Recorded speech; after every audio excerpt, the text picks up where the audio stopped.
There's something missing in the modern world. I know you feel it too. There's a kind of sadness, a kind of lack. There's just something that isn't there, that really should be there. I think it's really easy to point to the computers and the screens and the phones and say, this is the reason that everything is off. But it's more than that. It's deeper than that.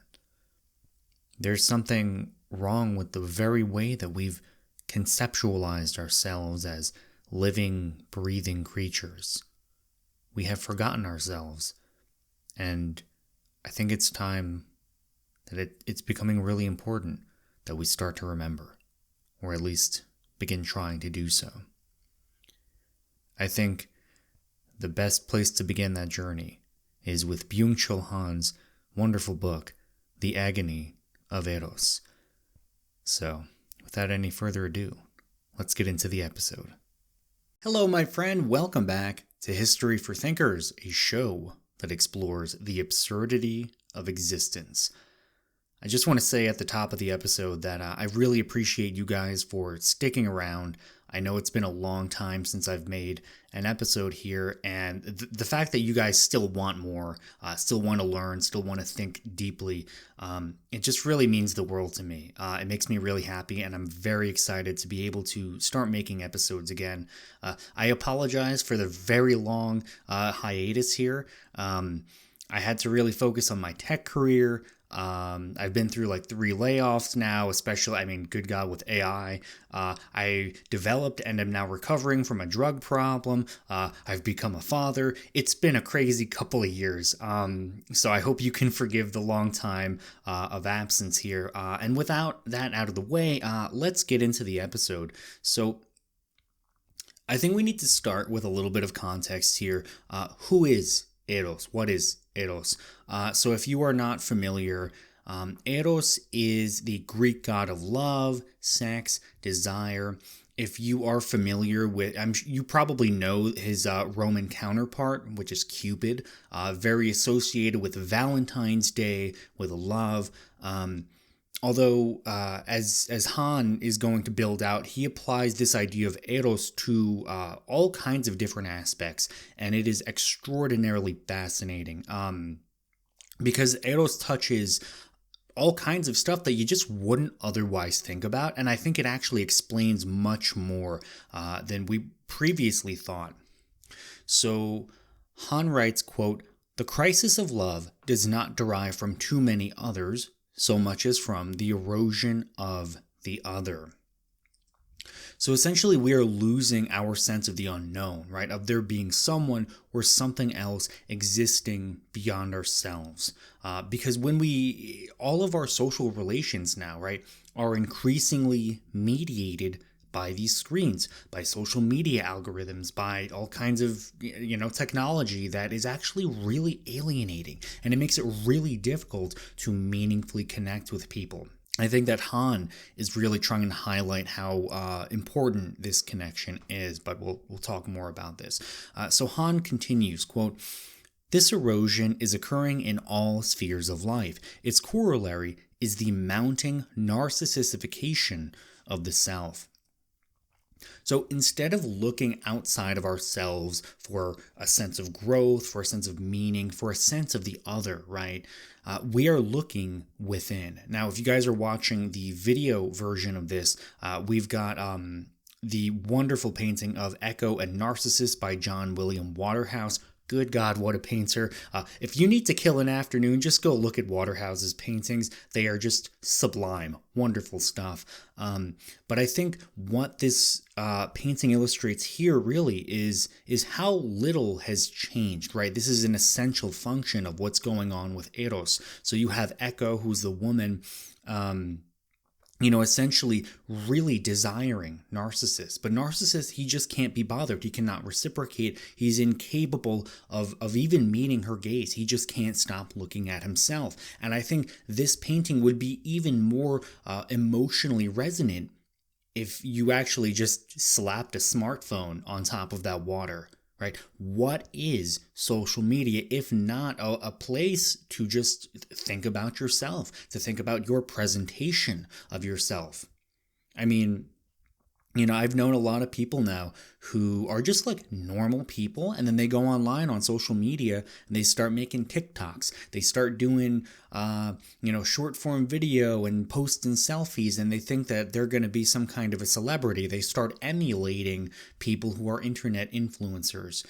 And essentially, I think what it really does is it just removes this sense of the other, right? There's no need to even really connect, or maybe there's no opportunity for them to connect with others, right? I actually know someone in my personal life who, they're very introverted, they're very isolated, they don't have a lot of opportunity for there even to be this sense of an erotic other, right? Like they're married, but it just strikes me as like a loveless relationship. So this person goes online, and they are essentially trying to create this, this sense of self, right? You have to turn inward, right? And we'll talk more about this in a minute. But, Han highlights that it largely escapes notice. I think we are living through a pandemic of narcissism. And it is profound, and no one's even really paying attention to or studying this as much as they really should be, because social media has essentially turned everyone into some kind of a performer. And a lot of it has essentially alienated us from, like I said before, we are not really connecting with people online in a meaningful sense. Now, I'm not saying it's impossible for that. I know there's going to be someone in the comments section that's like, oh, listen, I have, 5 best friends. We all met online. We talk about Aristotle all the time. Like, I know there are people like you out there. I get you. I see you. I love you guys. I'm happy that you exist. But for most people, that is not the case. And I think what makes this particularly scary is that this is an invisible systemic feedback loop with long-term consequences, right? And I can just tell you from my own personal experience, I've grown up on social media trying to become some kind of a celebrity, I've spent like 20 years here on YouTube. Here I am, like a full-grown ass man still making videos of himself.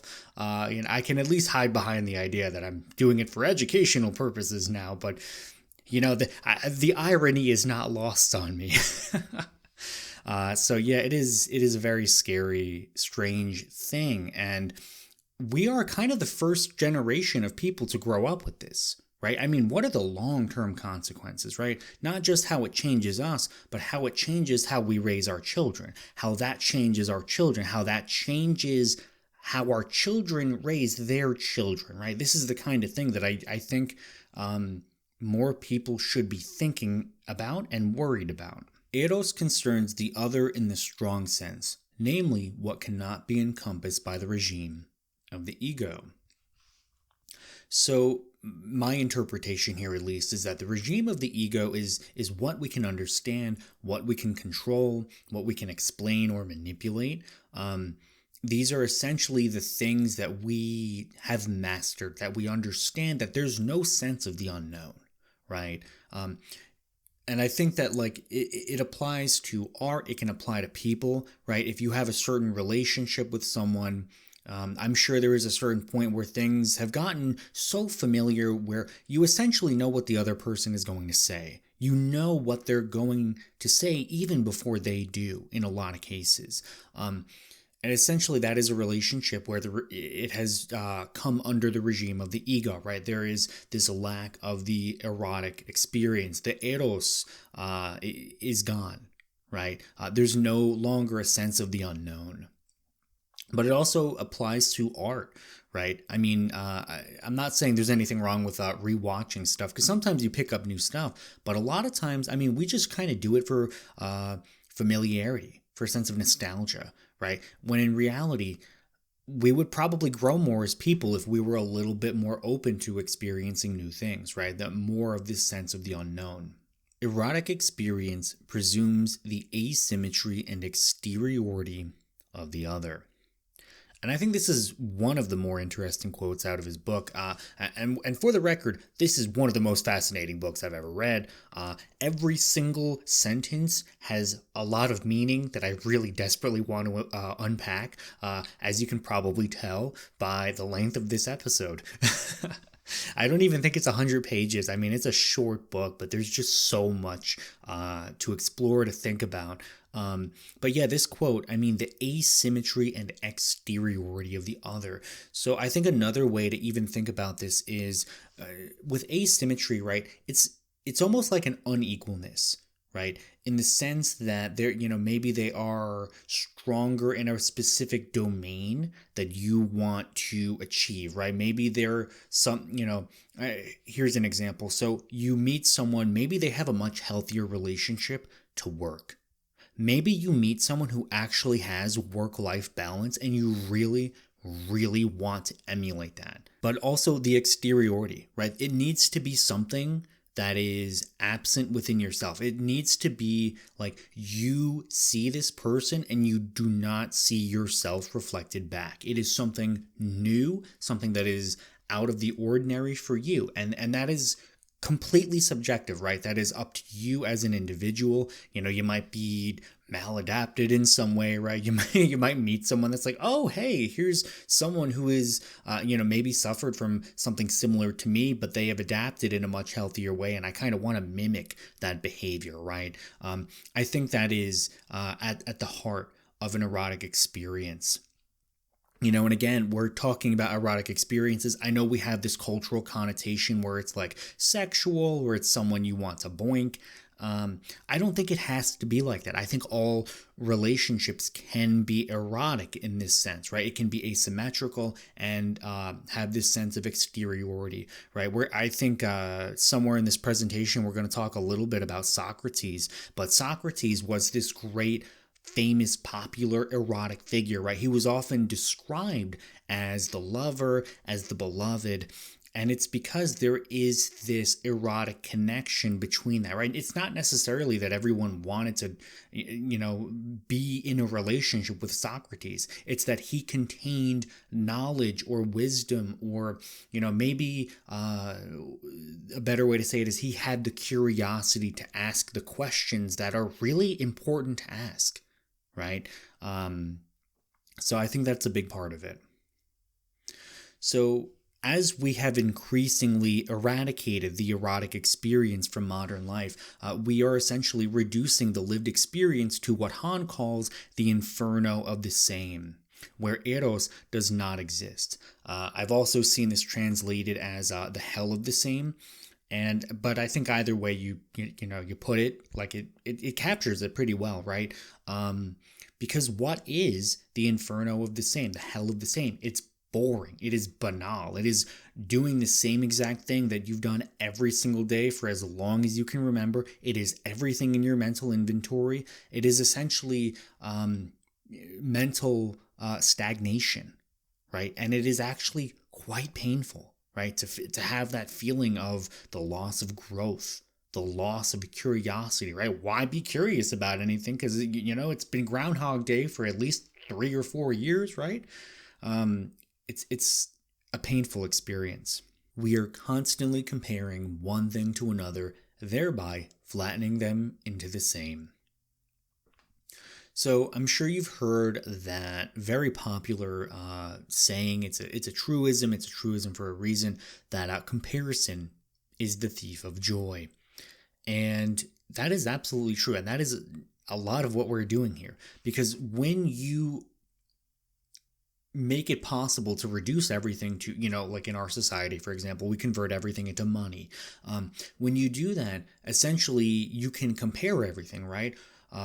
So some examples here, your favorite book, a visit to the doctor's office, a birthday card for a distant relative who you don't really care about, an impulse purchase at the gas station. All of these things can be converted into money and then compared.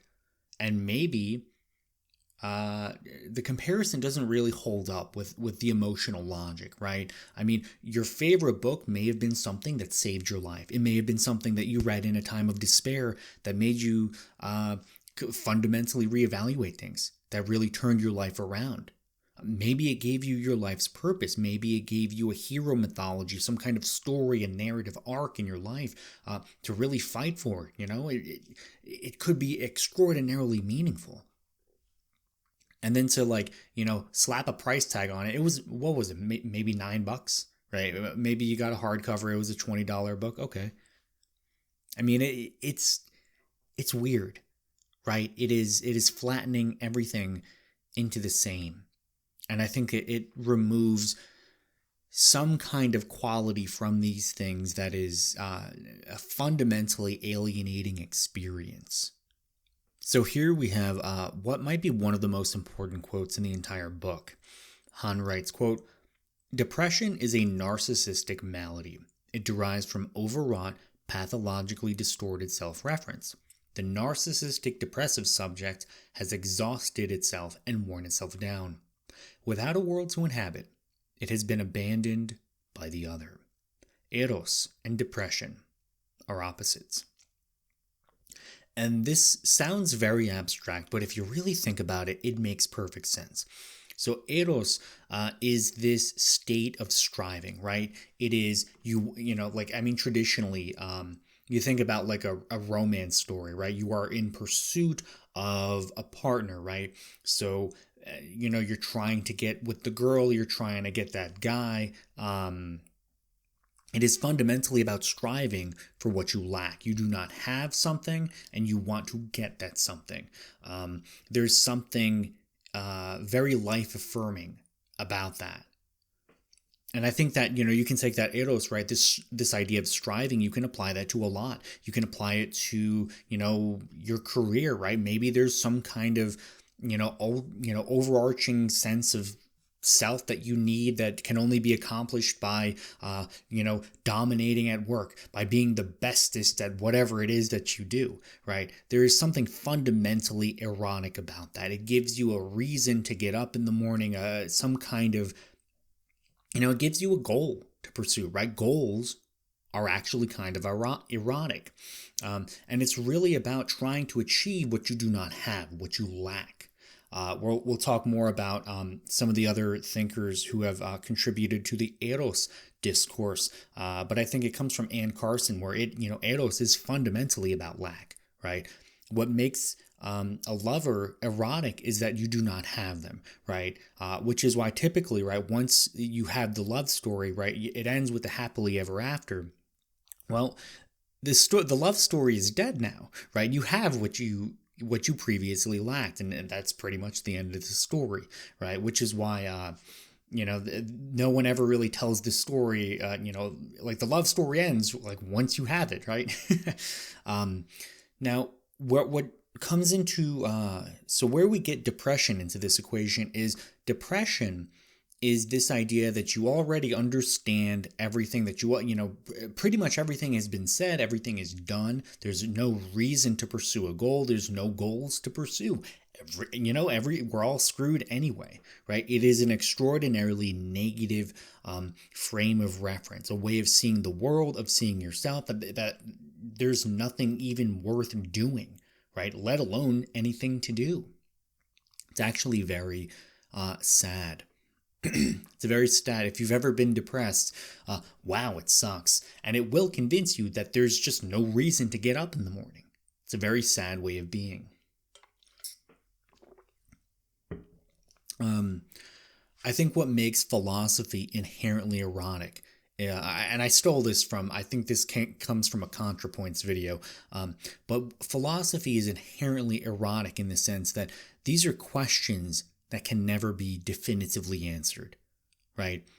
We can never really crack the code of human nature. We can never truly understand existence in its totality. What does it mean to live a good life?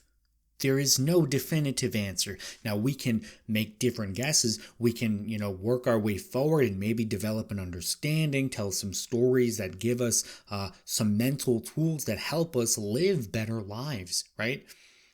But at the end of the day, there's no definitive answer, right? In all of human history, there's never been someone to crack the code. All right, here's, the ultimate way to live a happy life, right?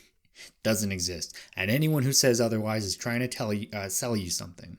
So as I was researching this episode, I couldn't help but make the connection to a song I absolutely love, which is Dark Paradise by Lana Del Rey. It is one of the most erotic songs I think that have ever been written.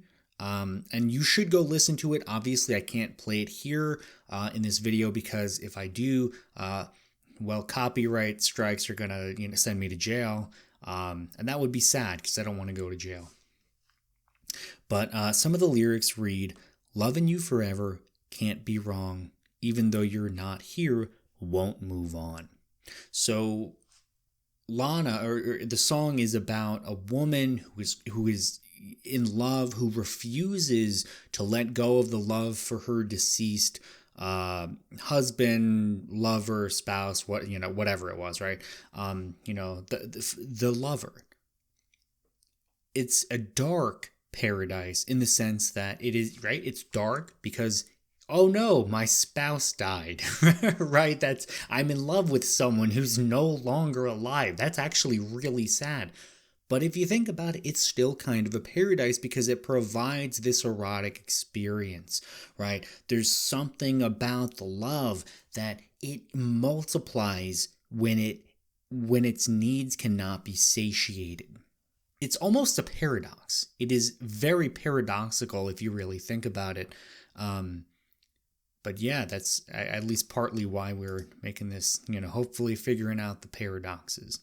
But let's move on. Finding success validates the one through the other. Thereby, the other is robbed of otherness and degrades into a mirror of the one, a mirror affirming the latter's image.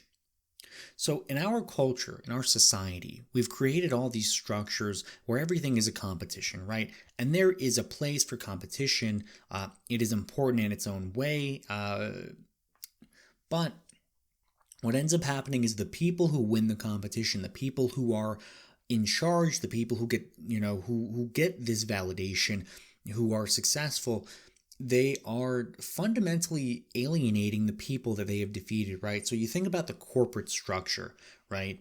The entire apparatus of a company essentially exists to transform human labor into ego-flattering self-reflection, right? Now, a lot of that is, done under the guise of, profitability, right? And that's a big part of it.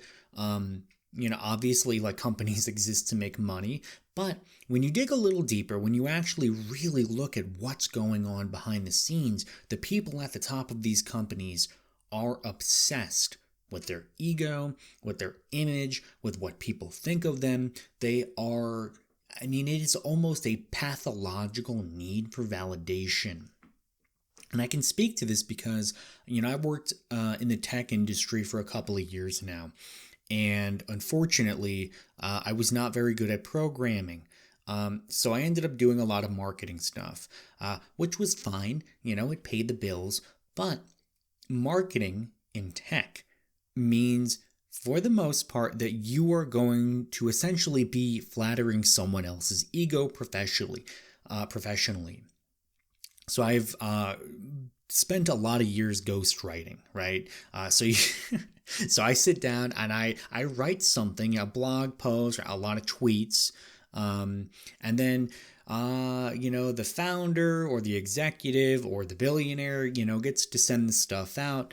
And everyone thinks that they're like, they've got all the goodly brain words. Oh, how smart. What a wonderful person you are. And I would say, based on my limited experience, I think that this is how most of the industry operates. Not just tech, though. I would also say that, like, this is how most sophisticated corporations operate.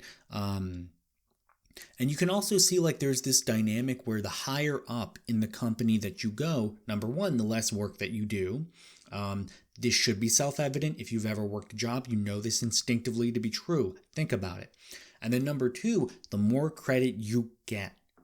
So at the bottom, in a traditional company structure, right, you probably have a lot of blue collar people who are doing, hands-on type of work. It's probably very miserable. It's very painful. Probably very backbreaking, right? It comes with all kinds of health problems. And then you don't get any credit, right? You essentially go there. You are doing the work that is necessary for the company to operate, and you are being paid not nearly enough money.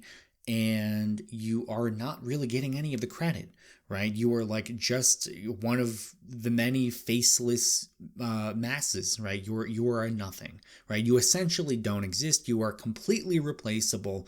And then you look at the people at the top, right? The people who are the face of the company, right? And let's be real.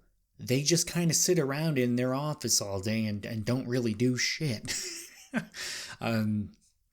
It's funny because I rose over the years. I started out very low on the totem pole, and I eventually climbed up to being the head of marketing at a startup. And the higher I climbed, the less work I had to do, and the more professional I looked. The more credit I got, right? I started getting credit for things I didn't even really do. And this is just kind of like the nature of the system. It's very absurd. It is oh, good God. It's very strange. But yeah, I mean, it all goes back to like, this is what Han is talking about. The success that these executives need, that your manager needs, right? When they get credit for the work that you've done, the individual is being reduced to a mirror. The otherness is fundamentally being eradicated.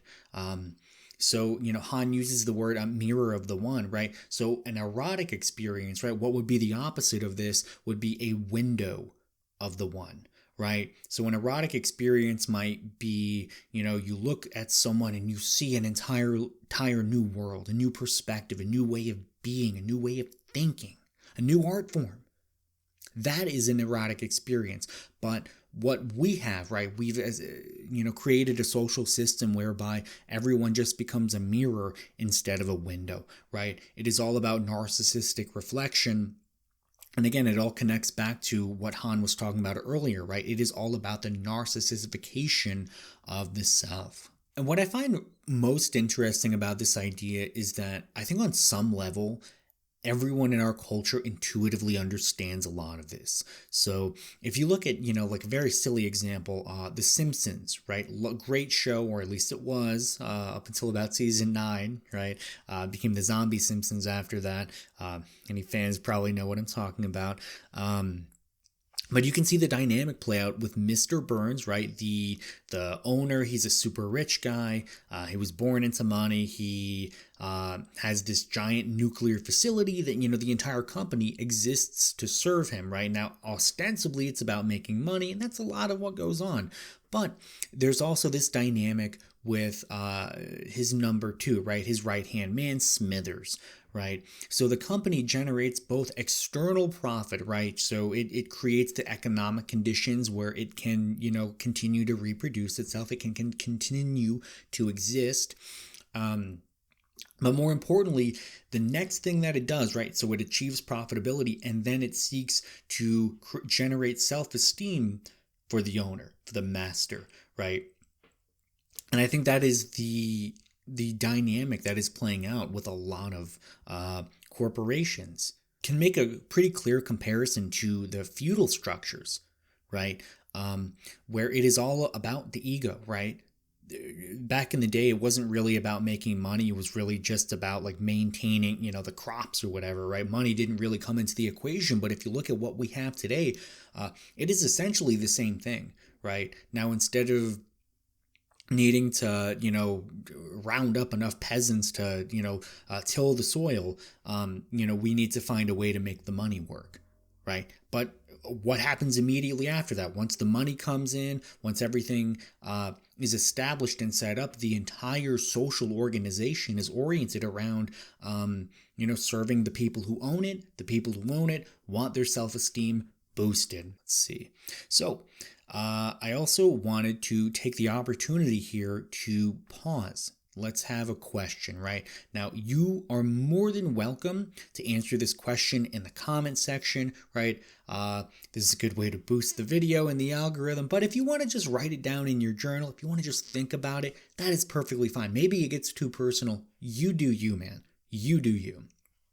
But here's the question. So think about the last time you were truly surprised by someone, not by something they did for you, but by the sheer fact of their existence, their otherness.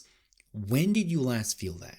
And when did you realize you stopped feeling it, right? I'm sure that it has been a while since you've had that real sensation of the other. Eros is a relationship to the other situated beyond achievement, performance, and ability.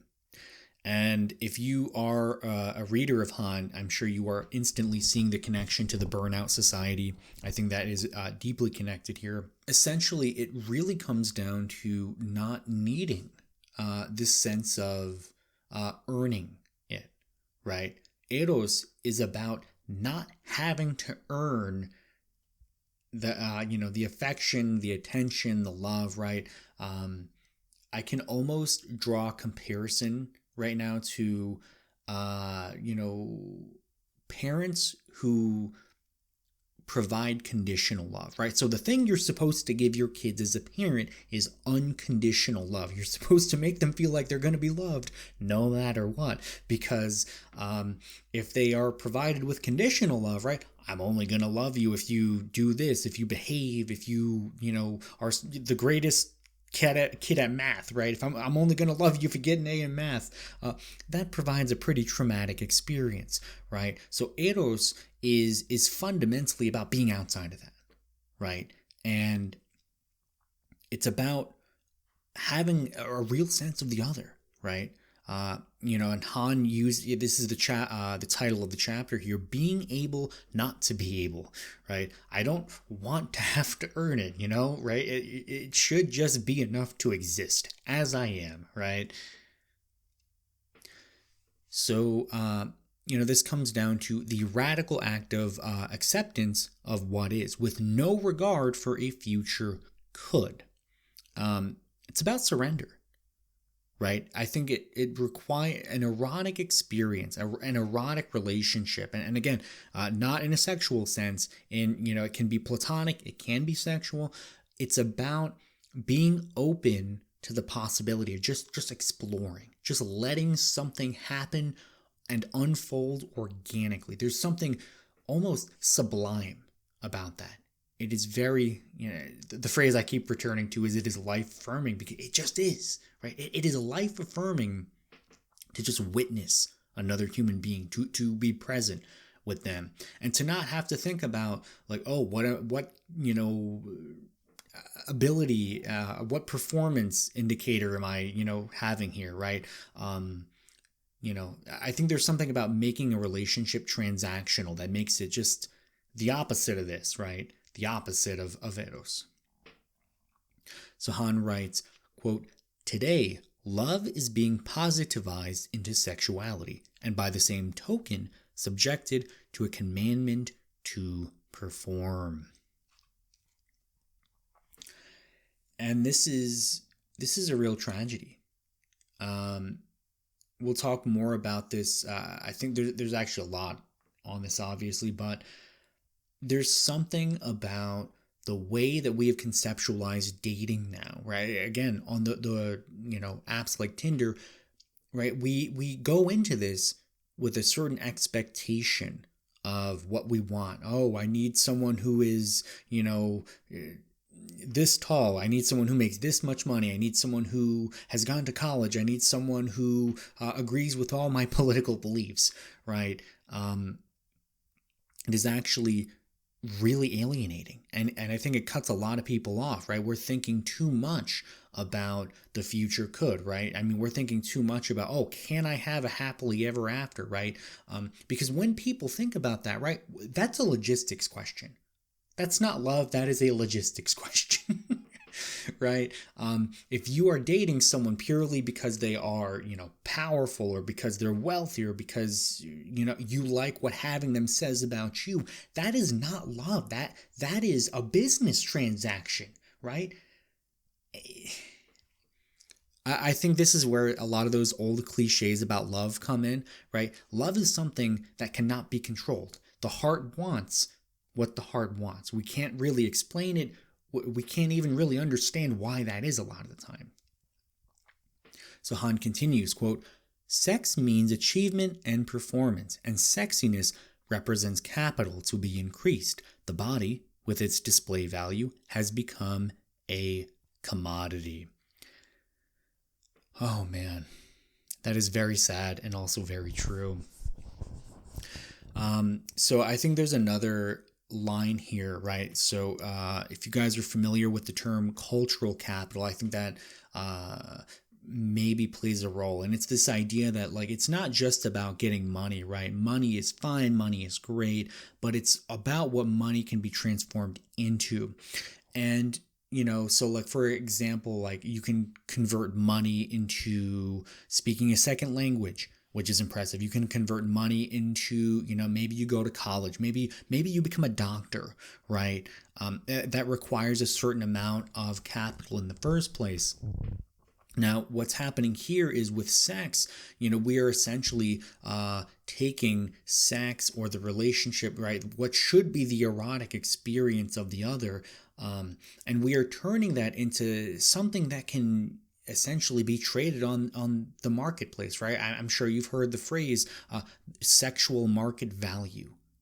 That is so profoundly dehumanizing. And if you think in terms of your sexual market value, guess what, buddy? You're never finding love.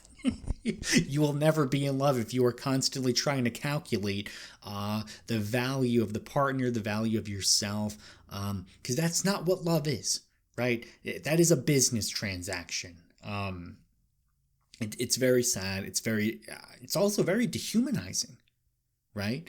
Especially because you're taking things about, characteristics and traits about people that cannot really be reduced to a business transaction, right?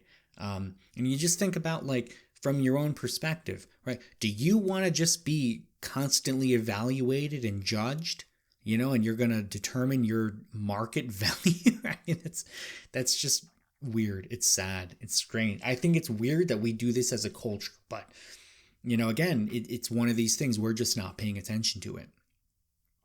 So how you look becomes a form of cultural capital, which can then be turned into financial capital, right? Because everybody wants to date up, everybody wants a better partner. So like, I've seen, I know people like this where they think that, they're going to go get ripped, they're going to get all these muscles and be really cool, and they're going to attract more partners with a higher sexual market value, right? You're going to date up because you've improved your own sexual market value. And again, it is this reduction of love to a business transaction. So it's very sad. It's very sick. I wish that we as a culture could stop doing this. And I also wish that the software would work when I clicked it. But anyway, let's continue. So Han writes, by means of social media, we seek to bring the other as near as possible, to close any distance between ourselves and him or her, to create proximity. Then he continues, quote, but this does not mean that we have more of the other. Instead, we are making the other disappear. So on social media, right, you can essentially see everyone's entire life. Right? You can see where they went to school. You can see who they're friends with. You can see what they think. What are their views on politics? What kind of music do they like? What kind of stuff are they? What kind of things do they post? Right? What do they just write about? What's their random shower thought that they put on their Facebook or their Twitter or whatever social media it is that you use? What are they thinking about? What are they sharing? You can know so much about someone from their social media presence, and it's very strange. It's very weird. It's very voyeuristic, and not in a healthy sense. It's like you can just have someone look directly into your brain, and it's like it just removes the feeling of the other. It's really ooh. So the connections end up lacking the erotic impulse. I'm sure. This is maybe a personal observation that I've made, but I think that when you can look at someone's social media feed and just see everything about them, see what they're thinking on almost an hour by hour basis, because we're all constantly updating our social media accounts, when you can see that level of that person's inner world, it removes this erotic impulse. It makes that person less erotic. It makes it harder to fall in love with that person. And I think it's alienating in a double bind, right? Because you can now see everything about this person, what they're thinking, but there's also this component where what we put on social media is a mask, right? It's a performance, right? No one goes on social media and posts about how depressed they are, right? There are certain things that we would never share on social media.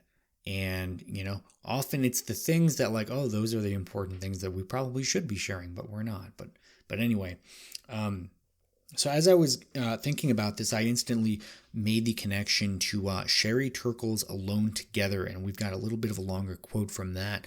So Sherry Turkle writes, quote, "You might have begun your online life in a spirit of compensation. If you were lonely and isolated, it seemed better than nothing. But online, you're slim, rich, and buffed up, and you feel you have more opportunities than in the real world. So here too, better than nothing can become better than something, or better than anything." And that is exactly, man, I have lived that damn quote. You have no idea how true that's another good book. I hope one day I have time to cover that one in depth, because Alone Together is just such a good book. And it, I think it's like an older book too. I think it's like from the early 2010s maybe. And it has only become more true. It's almost prophetic. But yeah, I mean, the internet just becomes a place where you can present yourself as what you really want to be. It is where everyone's insecurities can be alleviated by presenting the most exact version of yourself, right? And again, like the thing I always think about is like, how many takes of your selfies do you take before you actually post one? How much do you edit those selfies? It just puts everything into this weird mask, into this weird box to present itself, man.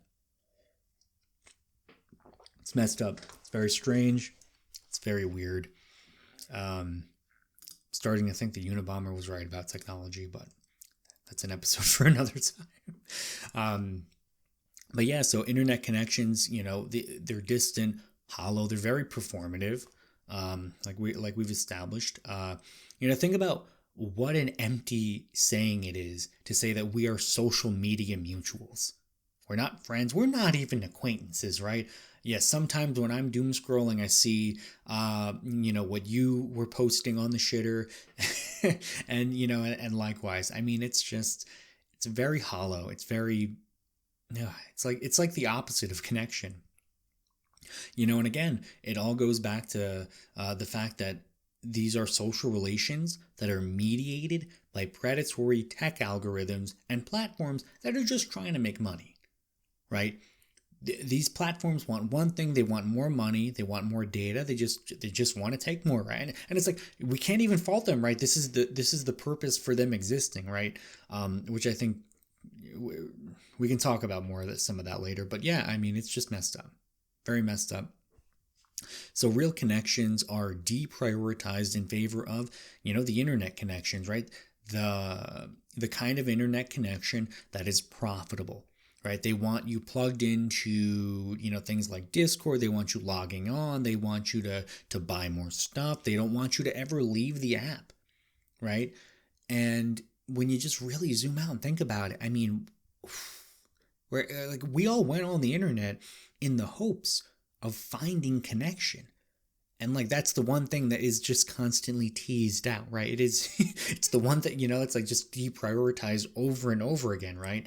Funny enough, I actually met my partner on Tinder, but that was, I think, partly because it was back when the Tinder algorithm was maybe not that good.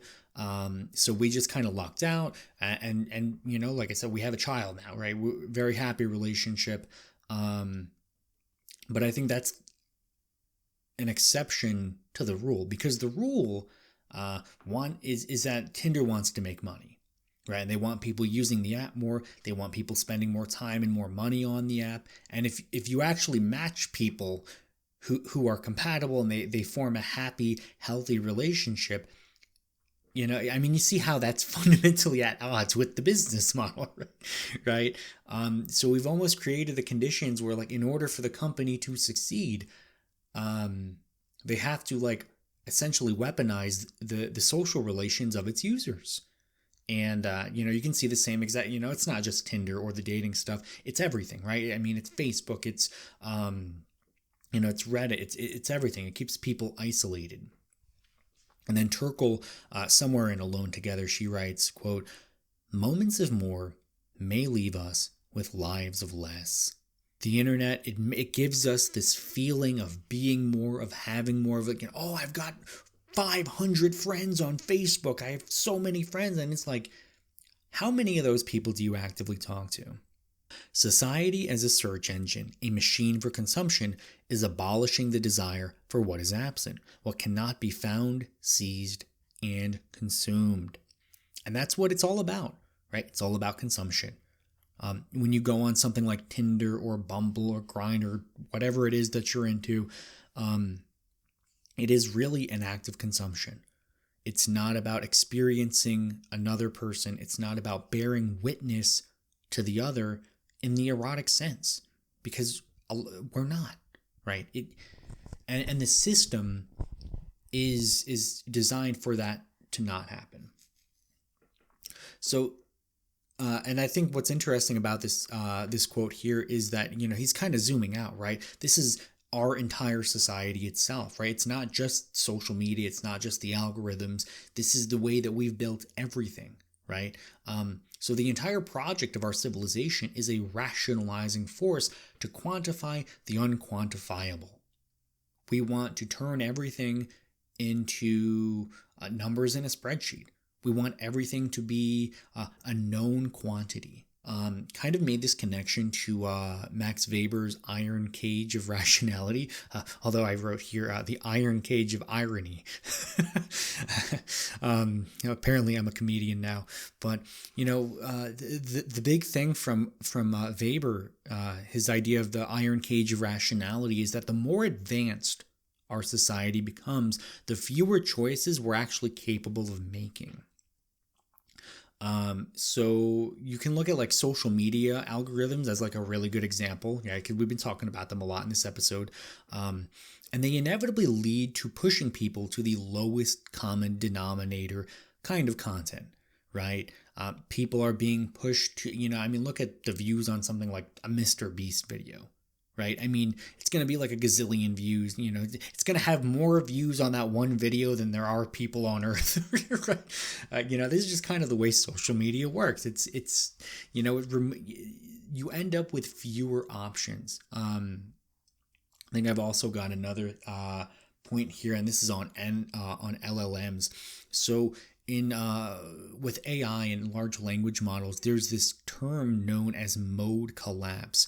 So as you train these LLMs on more and more data, the range of possible outputs actually decreases. And it's interesting. It's almost, there is this irony, because you would think that the more you train, right, the more diverse the outputs would be. That's actually not true. That's exactly the opposite of what ends up happening. So the more advanced it becomes, the fewer options there are, right? And this is why I think, at least with AI, with writing, with the images, we can almost instantly detect AI, at least if you've spent enough time online. They've not even been around that long, right? AI generated slop has not been around that long. And I think most people who are like online, at least moderately or more, can pretty easily identify this stuff. That's because the range of outputs has just decreased. And this is like a known thing. You can go look that up. I think Henrik Carlson from, I forget the name, I think his newsletters like the Escaping Flatlands. He had like a great essay talking about this. Very interesting stuff. But yeah, I mean, you can see the same exact principle applied to, the social media and the entire way that we structured society, right? I mean, again, going back to Max Weber, this is exactly the Protestant work ethic in a nutshell, right? We think that we are expanding our options. We pat ourselves on the back for being so advanced, so civilized, but we are actually limiting the range of possibility for ourselves in a way that we don't notice, that we don't pay attention to. And then, of course, I had to include this one of those popular truisms: the master sees few possibilities, the beginner sees many. So that's a good little one. I think that applies pretty well here. I don't know why the stuff is not going. But yeah, let's move on. So Han writes, quote, "The wholesale absence of negativity is degrading love into an object of consumption, a matter of hedonistic calculation."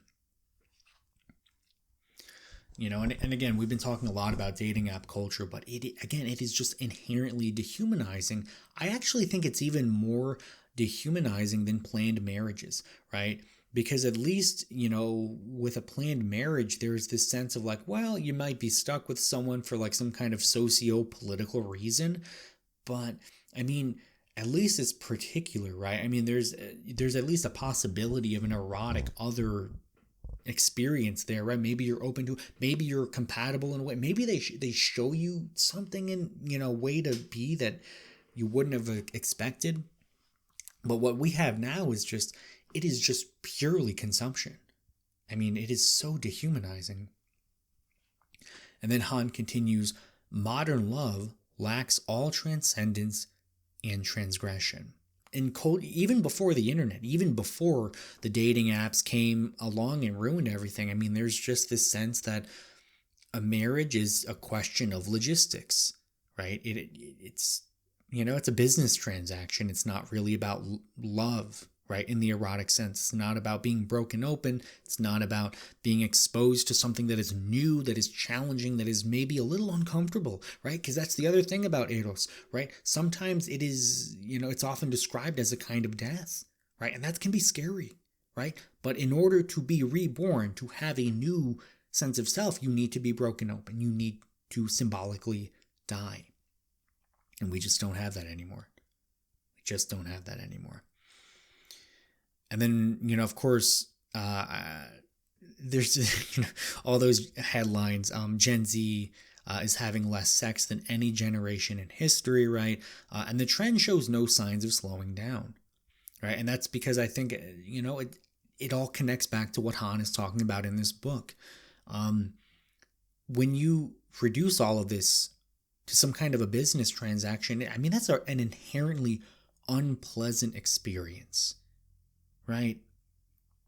I think being judged constantly, to have to constantly think about your sexual market value is just such a horrible experience as a human being. I think a lot of people have just at this point said, why bother? There are things to lose by, going out and boinking, and not a lot to be gained, right?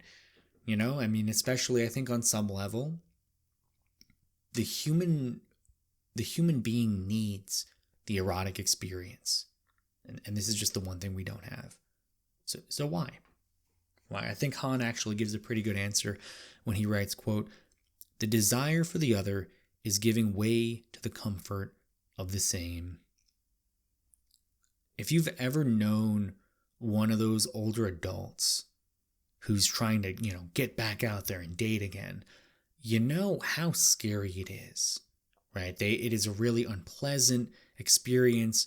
There's this feeling of that, again, that constant worry of like, what's my sexual market value? Am I acting the right way? I think you can almost see a direct comparison to performance anxiety related to testing. The way that we do schooling is just, you have to sit there and perform well on some multiple choice test. You're not even going to remember half the shit that you learned about. And it just induces this constant feeling of being tested and judged and compared, and it's very sad. It's very I don't think it's pleasant for anyone involved, right? So you end up ending up in this hell of the same, the inferno of the same. I think it's really good that Han coined that term because it's necessary. So Han continues, quote, capitalism is eliminating otherness wholesale in order to subordinate everything to consumption. Eros, however, represents an asymmetrical relationship to the other. As such, it interrupts the exchange rate. Otherness admits no bookkeeping. It does not appear in the balance of debt and credit.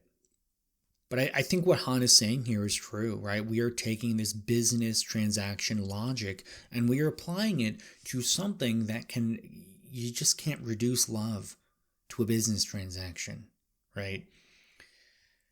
And when we try to do that, it fails, right? Yeah, I mean, I know a lot of people who have this kind of internalized sense of like their, sexual market value, constantly thinking about how to improve their sexual market value, how to attract a better partner, supposedly. And this is just not how love works, right? I don't know anyone who thinks like that has a happy relationship. Because again, it just can't. You just can't reduce love to a business transaction. If you have no other takeaway from this episode, let that be it. Really good, meaningful labor is something that shouldn't be able to be reduced to a monetary value. But that's exactly what we do, and it's experienced as dehumanizing. This is why so many people have dedicated their entire lives to destroying capitalism, because it actually does suck to have your work, which I think is the most pleasant and important part of a human life, or at least it's up there. But then to have it reduced to this, dehumanizing experience of modern labor. I mean, good God, you've worked a job, man. You know how horrible it is. It's messed up. Very messed up. And we're taking that same rationalizing logic of the workplace, of the business transaction. We're bringing that to love, and it doesn't work. Just does not work. Kind of worked with work, but we'll talk about that later. So the domestication of love results in the death of Eros. It is fundamentally asymmetrical. You cannot, and that's, I think another thing too is business transactions fundamentally presuppose that both parties are equal, right? Or at the very least capable of making their own little rational decision here. And that's just not what Eros is about. I think that there are a lot of thinkers who have talked about Eros that they make this connection, right? You can see the connection to Christianity, actually, right? Jesus as an almost erotic figure, right? Again, not in a sexual sense, but in the sense that, he sees you, he breathes life into you. There's something, he's clearly, it's an asymmetrical power dynamic, right? There's something that Jesus has that you want, right? A feeling of spiritual wholeness and goodness and love and forgiveness. And that's, it's asymmetrical. It cannot, it's not a business transaction, right? I mean, imagine, it's like Christianity has a lot of this where it's like you have people who are indebted to Jesus because, right, the idea is that he died for our sins, right? Imagine trying to pay back that debt, right? I sent the church $5,000 and repaid my debt to Jesus, so we're equal, right? I mean, like, how insane would that be? But again, this is this same business transaction logic. It just doesn't work. Doesn't work. And we should stop trying to make it work because I think we're making ourselves very sad.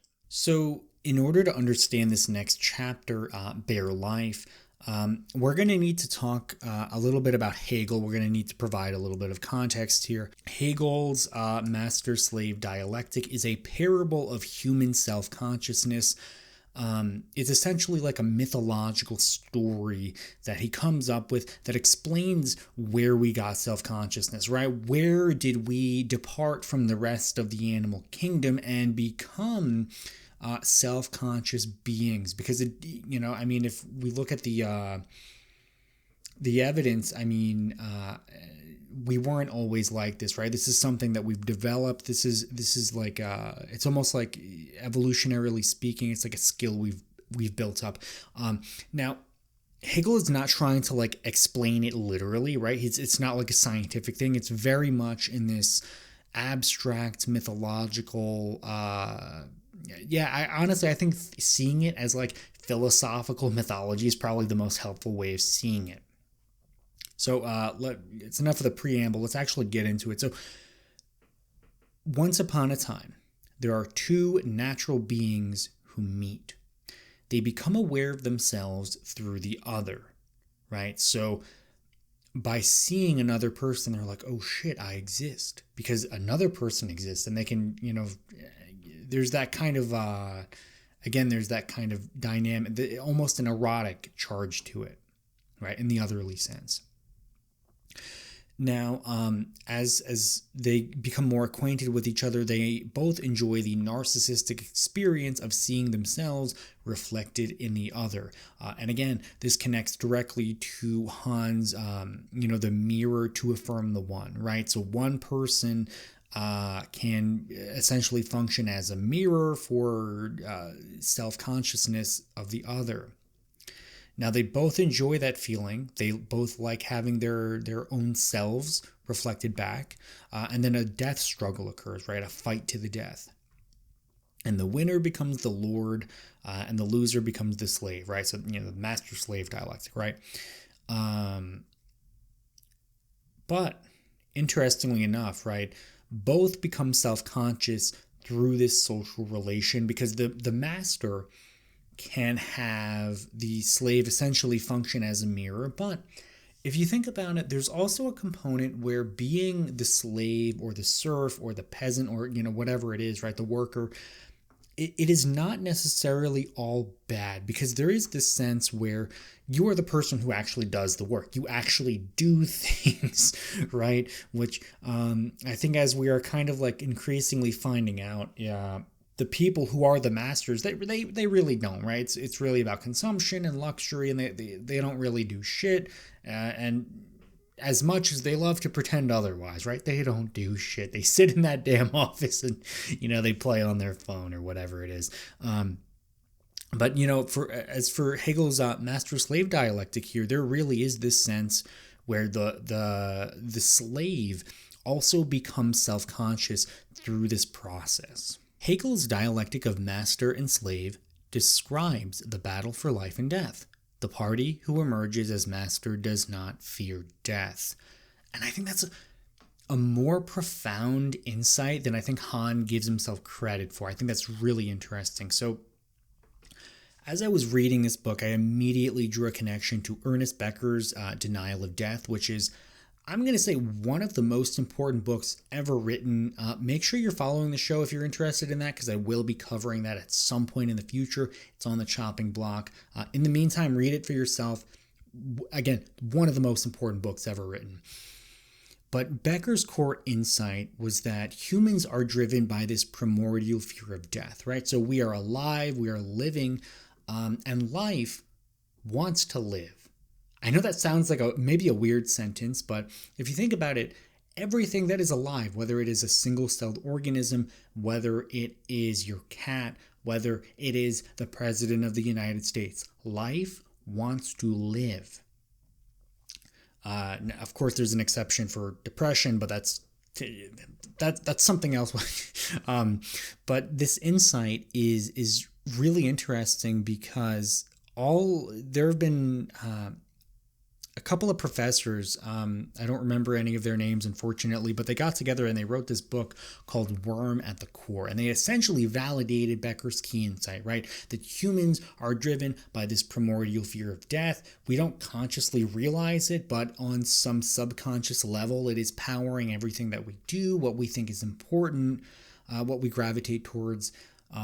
So it becomes this really powerful unconscious thing. But what's important about it is that accepting death enables the master to transcend it. And that's one key theme that I've found in Becker's work. I think it is supported by all the research that's been done on terror management theory, that acceptance of death is this thing that allows you to transcend it. And then Han's application of this idea, right?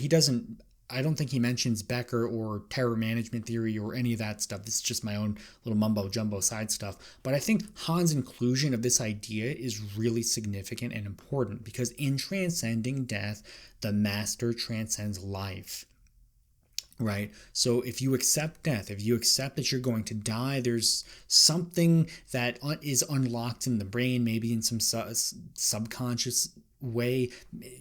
Maybe this is part of what it means to master your own self-consciousness.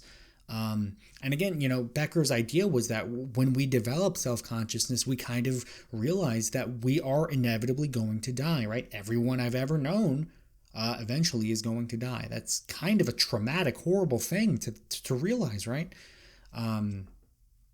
So Han continues, the desire for freedom, recognition, and sovereignty raises the master above concern for bare life. And of course, bare life is what the slave accepts, right? So in this master-slave dialectic, the master sets up everything where, things are tilted in their favor. The entire social apparatus as such is for their benefit, right? And the slave just kind of has to go along with it. The slave accepts bare life. This is, you can see a very clear application of this train of thought to politics, and not just politics today, but the history of politics, right? This is the history, you go back to ancient Rome, you can see the exact same dynamic, right? There is a master class, there's a slave class.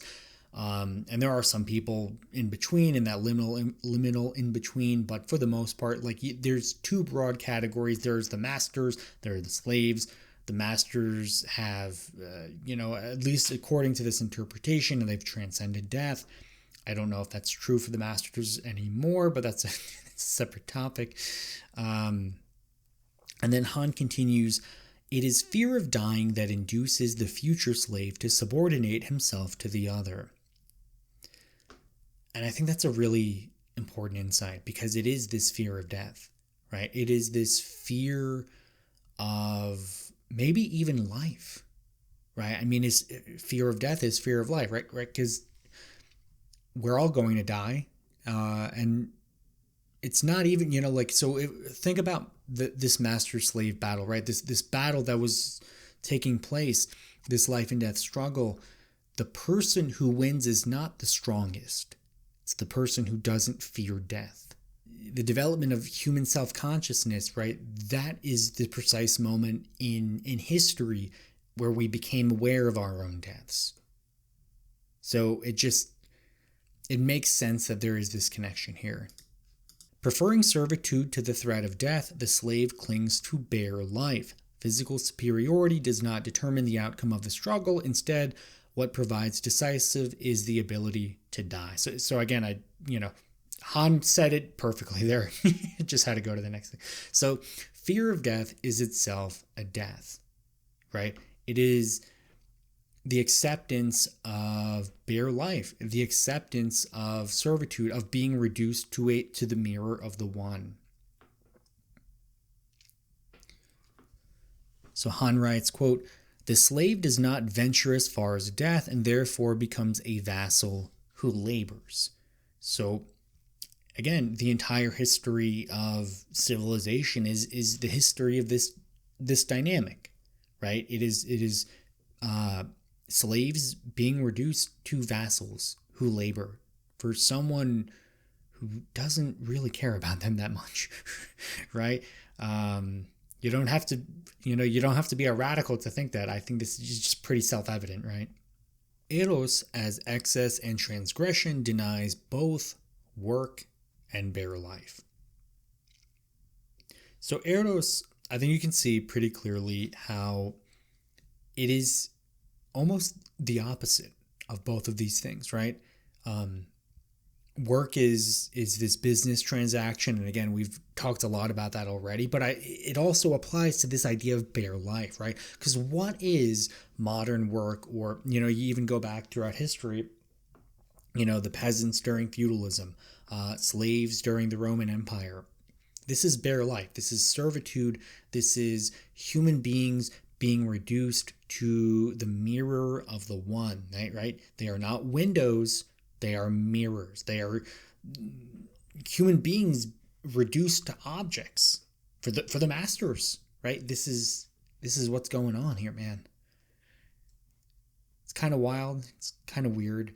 I hope that makes sense. I'm sorry, I've not made an episode in a long time, so maybe I'm not as good at explaining things anymore, but let's move on. So Han continues, quote, "Today's achievement subject is equal to the Hegelian slave in all respects except for the fact that he does not work for the master, but rather exploits himself of his own volition. As an entrepreneur of the self, he is master and slave at once." And of course, I think you can see pretty, again, if you've read The Burnout Society, which is another great book, I'm sure we'll cover that at some point in the episode. But, Han's other big idea here is that, like, most people today, right now, of course, there are exceptions to this, but people are simultaneously the master and the slave, right? It's no longer even that, you go to work, you go to a job that you hate and your boss cracks the whip on you and, gets you to do your job, right? That's not really the dynamic that's at play anymore. It is more like you striving toward this, toward the achievement, toward, success. You are a project. You're trying to make the most of yourself. It is almost like self-help taken to its pathological extreme, right? It's a logical endpoint. It's almost like you have developed such a strong sense of the superego that you have your own little slave driver in your head forcing you to do work, right? Which is why, that resonates. Here I am recording this presentation on a Saturday when I could just be like doing nothing or like watching TV or something. So yeah, it hits home. It hits home. But yeah, so, this master-slave dialectic is something that it explains a lot, and it is something that is almost internalized, right? It is almost like a split self, right? We are both simultaneously the master and the slave. So in this chapter, Han quotes Aristotle, and Aristotle writes, quote, "So some of the people believe that this is the task of household management and go on thinking that they should maintain their store of money or increase it without limit. The reason they are so dispossessed is that they are preoccupied with living, not with living well." And I think that wealth becomes its own kind of bare life. I think that is definitely like something at play here. I think this is something that Han is hinting at, because this quote is just, we all know the billionaires, right? They've got more money than they'll ever be able to spend, more money than God. Like, bro, what do you need another $100 billion? What's the point? After a certain point, it's just like, oh, okay, come on, man. And it is its own kind of pathology, right? And they have essentially developed such a strong sense of this internal master, right? Again, the superego, this internal slave driver, they are, cracking the whip on themselves. And I don't think most people really even enjoy that, right? Enjoy work or, going super hard on the Sigma male grind set, right? You end up just increasing money infinitely. And I think maybe part of it is maybe it goes back to like this fear of death, right? What happens when you run out of money, right? You die. You run out of money. you lose your housing, you lose your food, you die in the streets like an animal, because this is what the world is, man. It's pretty messed up, but yeah. But yeah, so you can kind of see the pathology. And then Han goes on to add that, quote, "This is how capitalism becomes obscene," right? So people who have all the money just want more money. And it just never ends. Sooner or later, we have an entire economy that is just controlled by like 5 people. It is literally the board game Monopoly. I don't think people realize that the board game Monopoly was supposed to be a criticism of the system, right? It's not a celebration. It's like, oh yeah, eventually this becomes unplayable because one guy owns everything. And this is where Han brings it back to Hegel. The, quote, "True essence of love consists in giving up the consciousness of oneself, forgetting oneself in another self." And this is something that cannot really take place if you are constantly reducing other people to a mirror of yourself, right? You cannot see beyond your limited understanding of the world if you're constantly reducing people to this, right? You can never see through the window of another human being if you constantly force them to act like a mirror.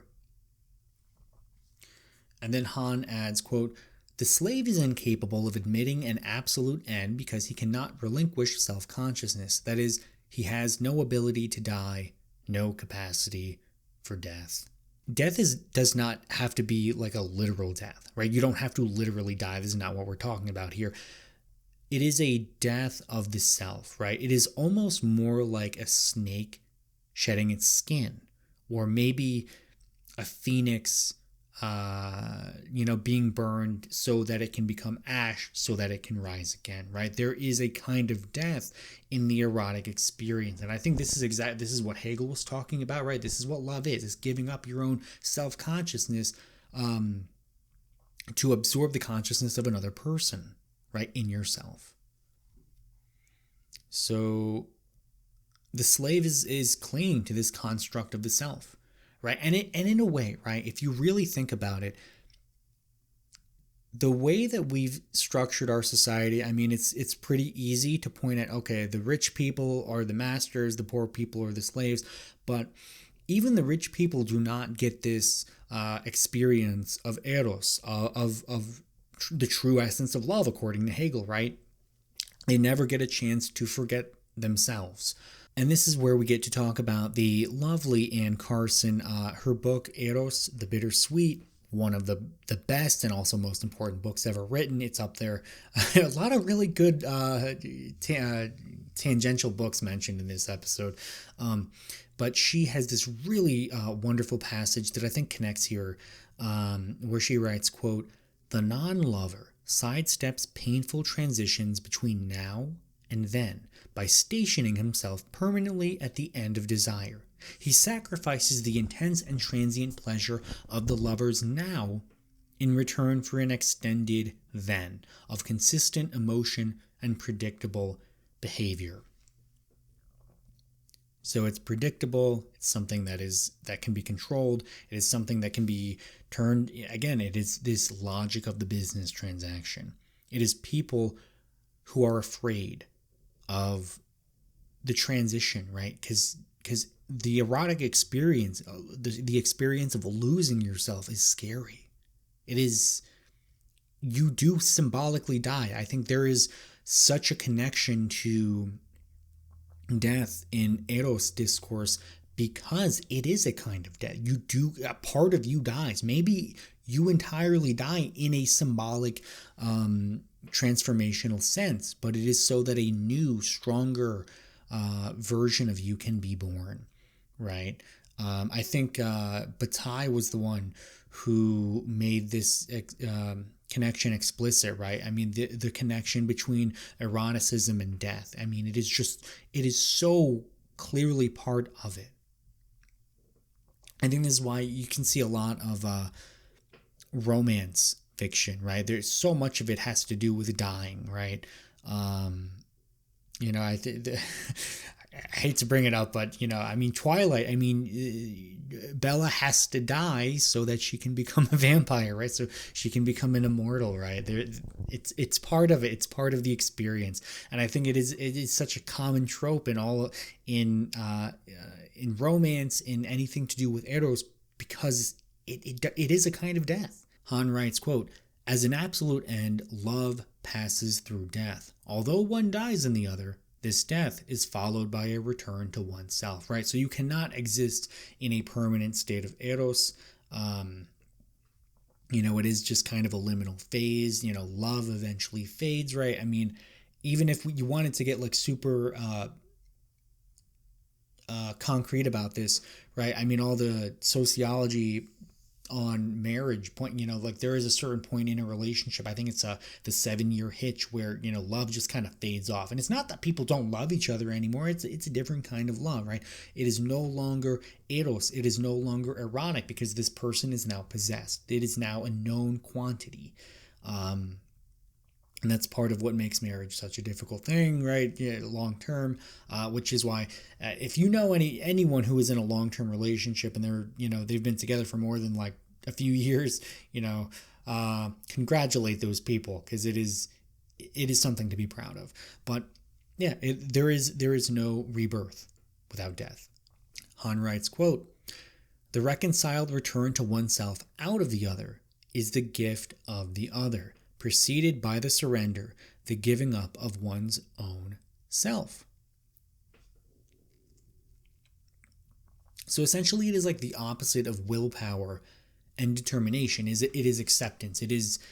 I actually think the word surrender is the perfect idea here. You are surrendering to growth, to experience, to something that is completely otherly. It is very erotic. And erotic in the sense that it is something that you lack, and it is something that you want because you lack it, right? You want what you don't have. And of course, because I am who I am, I instantly thought of Tame Impala's song "Let It Happen," which reads, some of the lyrics go, "All this running around, trying to cover my shadow, a notion growing inside, now all the others seem shallow. And when it happens, I won't be holding on. So let it happen. Let it happen." This is very good writing. It's very erotic writing, right? The surrender, the active surrender. It is powerful. It is sublime. It is what happens to a human being that leads to growth, right? That's what all this is about. It's all about, it's dying so you can be reborn. Hopefully an Ubermensch, right? Hopefully an Ubermensch. I guess if you experience the erotic enough times, hopefully that's what happens eventually, right? But let's continue. Han writes, quote, "Inconclusiveness, the ability to arrive at a decision or finish anything, constitutes a symptom of depression. Depression characterizes our age." I think I have a typo here. It should be the inability to arrive at a decision or finish anything, but I think you get the point. So depression is like you just kind of linger on things, right? You never have a resolve. The story does not finalize, right? You never get to move on because the story doesn't finish, and sometimes that's for traumatic life reasons and circumstances, but yeah, I mean, I think this is absolutely true, right? Depression characterizes our age. You think about the way that, again, we talked a little bit about the billionaires in this episode, but I think you can definitely see like a depressive element to them, right? Where they don't feel like they've ever accomplished enough. No amount of money is enough. And that tells me that there's something in them that's lacking, right? They lack something. A big part of my deep dive on eros here, especially as it relates to economics, is like, what is it that they're lacking, right? I think there's an interesting answer to that question that hopefully we get to here one day. But yeah, it is very depressive. I think you can also see this in like hustle culture, right? People who just, the hustle is almost a good unto itself. We've lost the ability to just to do something and then be done with doing something, right? It has to turn into a hamster wheel that we run on forever and ever and ever. And it's like, I know this better than anyone because I've been, my whole life has been characterized by creating these little hamster wheels for myself that, I can at least imagine running on forever. And that's just not, it's just not how it works, right? And then eventually you break yourself and then you are an old man. Let's move on. So nothing is ever finished because death, growth, and rebirth have failed to take place, right? And some of that is due to the fact that the actions do not have that erotic element. So Han continues, quote, "The subject breaks down under the compulsion to perform and produce accomplishments over and over." Again, we've mentioned them already, but yeah, the billionaires who just never have enough money, right? They just constantly have to perform more and more accomplishments. There's just no amount of money will ever be enough. I think you can also see it with influencers, right? No matter how many millions and millions of people look and like and love you, it's not enough attention, right? It's almost like it's pathological. It's extreme. Or even the perfectionist, right, who collapses under the weight of agonizing insecurity. Perfectionism is its own kind of pathology, and it's terrible, very terrible. So the one big idea that I think I've been circling around here is that without Eros, human existence is reduced to bare life. Right? And this is true whether you are a billionaire, whether you are famous on the internet, whether you are an influencer, whether anybody actually listens to your video podcast on YouTube. Without Eros, you don't have that opportunity for rebirth and death and growth and the things that make life worth living. Damn it. You miss out on love, man. Miss out on love, and not just sexual love, right? Love, erotic eros applies to so many more things. It's not just your romantic partner. But let's move on. So we've got question number 2, and again, you can answer in the comments. I think I am very excited to read your answers in the comments. But again, if you don't want to, if you don't feel comfortable sharing, write it in your journal, write it on your arm, whatever works for you, man. But the question is, if we've lost the capacity for Eros, if we're trapped in the inferno of the same, what would it actually require to get it back? What would you have to surrender to experience Eros? What part of yourself would have to die? I think that's something important to sit with. What part of you would have to die? Is it the familiarity, the comfort? What comes to mind for me, and I hope it's okay if I answer this too, because I've got something to say here. Don't let it inflate. If you are planning on answering the question, write it down now. Don't listen to my answer before, because I don't want to taint your answer. But I really think that there is this element of a familiar and stable sense of identity. I think that we have very strong senses of self, maybe because of the role social media has played, right? Again, the narcissification of the self, we're constantly performing, right? We are constructing a mask, this idea of who we are or who we want to be. And sometimes that needs to die. And that's okay. And in the past, that's what happened. It was very easy for your sense of self to die, but I mean now it's a thing that exists on the internet and everybody can see it, right? And that's kind of scary because I think we hold on to who we think we are longer than we need to. and I think it does more damage to us. So that's something I'm trying to learn myself, finding ways to accept the death of self, the death of the mask, the death of who I think I'm supposed to be, or even who I want to be. Because you know what? I don't even fucking know what I want to be, man. I have no idea. Who does, right? Who does? But let's go on. Oh, this chapter. So, the Prono. So Han takes Eros and applies it to pornography, and it's very enlightening. I think it's very interesting, especially because of the wide scale prevalence of pornography in modern life. I think there are a lot of people who are hopelessly addicted to this stuff that they don't even realize that they are addicted to.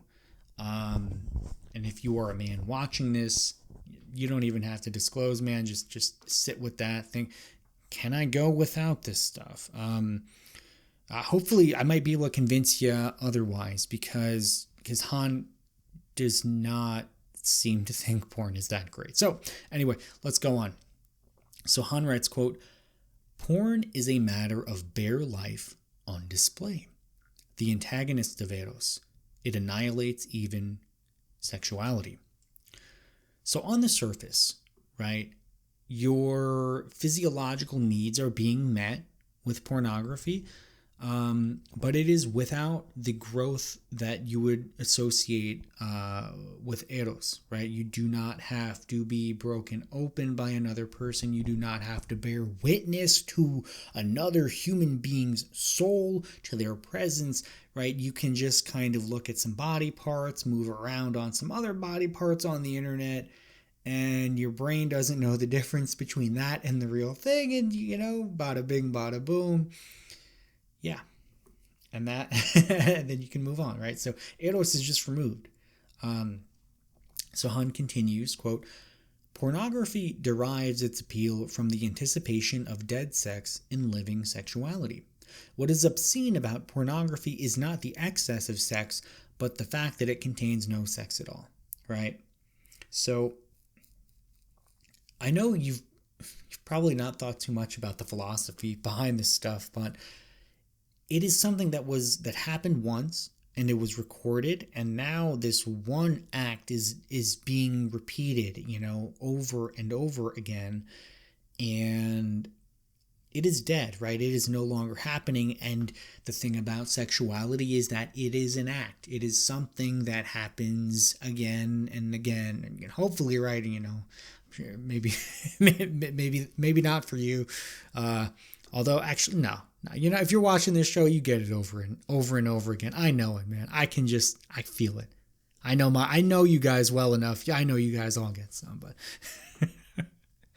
but yeah, I mean, there is no sex in porn, right? It happened this one time, and it is now being repeated, and you are just sitting there alone, and it's very strange and sad and weird. And I think, I remember a long time ago, I saw a meme that if our ancestors could look down on us and see us watching this stuff and pleasuring ourselves to it, they would be deeply ashamed. And I think that's absolutely true. And I think that's why everyone carries some amount of shame about their relationship to the Pronos.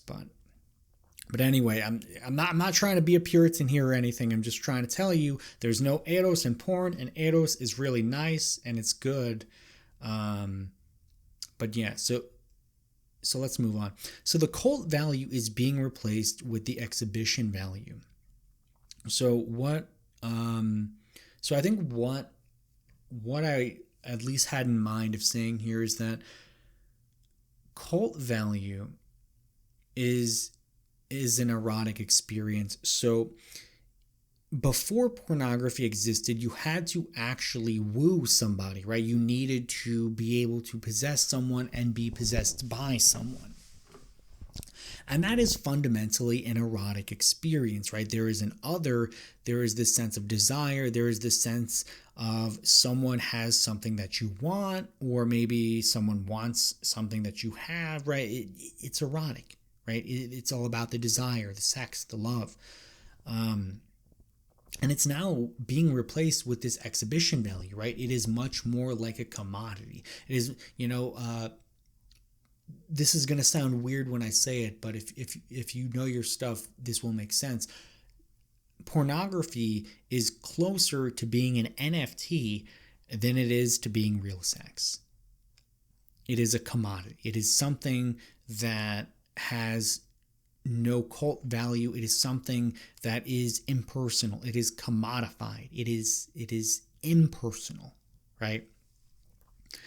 The connection that I made here was it is the difference between pilgrimage versus tourism, right? It is divided by the divine, right? So with a pilgrimage, you go somewhere because it has maybe some religious significance. Maybe your ancestors live there. Maybe there's this place, this piece of land that is meaningful to you for whatever reason. And then there's tourism, right? And tourism, you just go there, you take your damn selfie in front of the Eiffel Tower, and, you call it a day. You put it on your social media, right?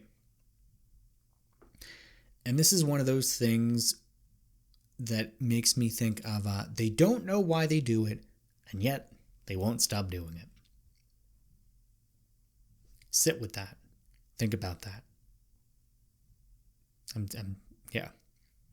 And again, pornography is the reduction of life to media images, right? So I think we've covered the society of the spectacle before on the channel. And I think this is maybe the most powerful way that we've kind of not really thought that much about it, right?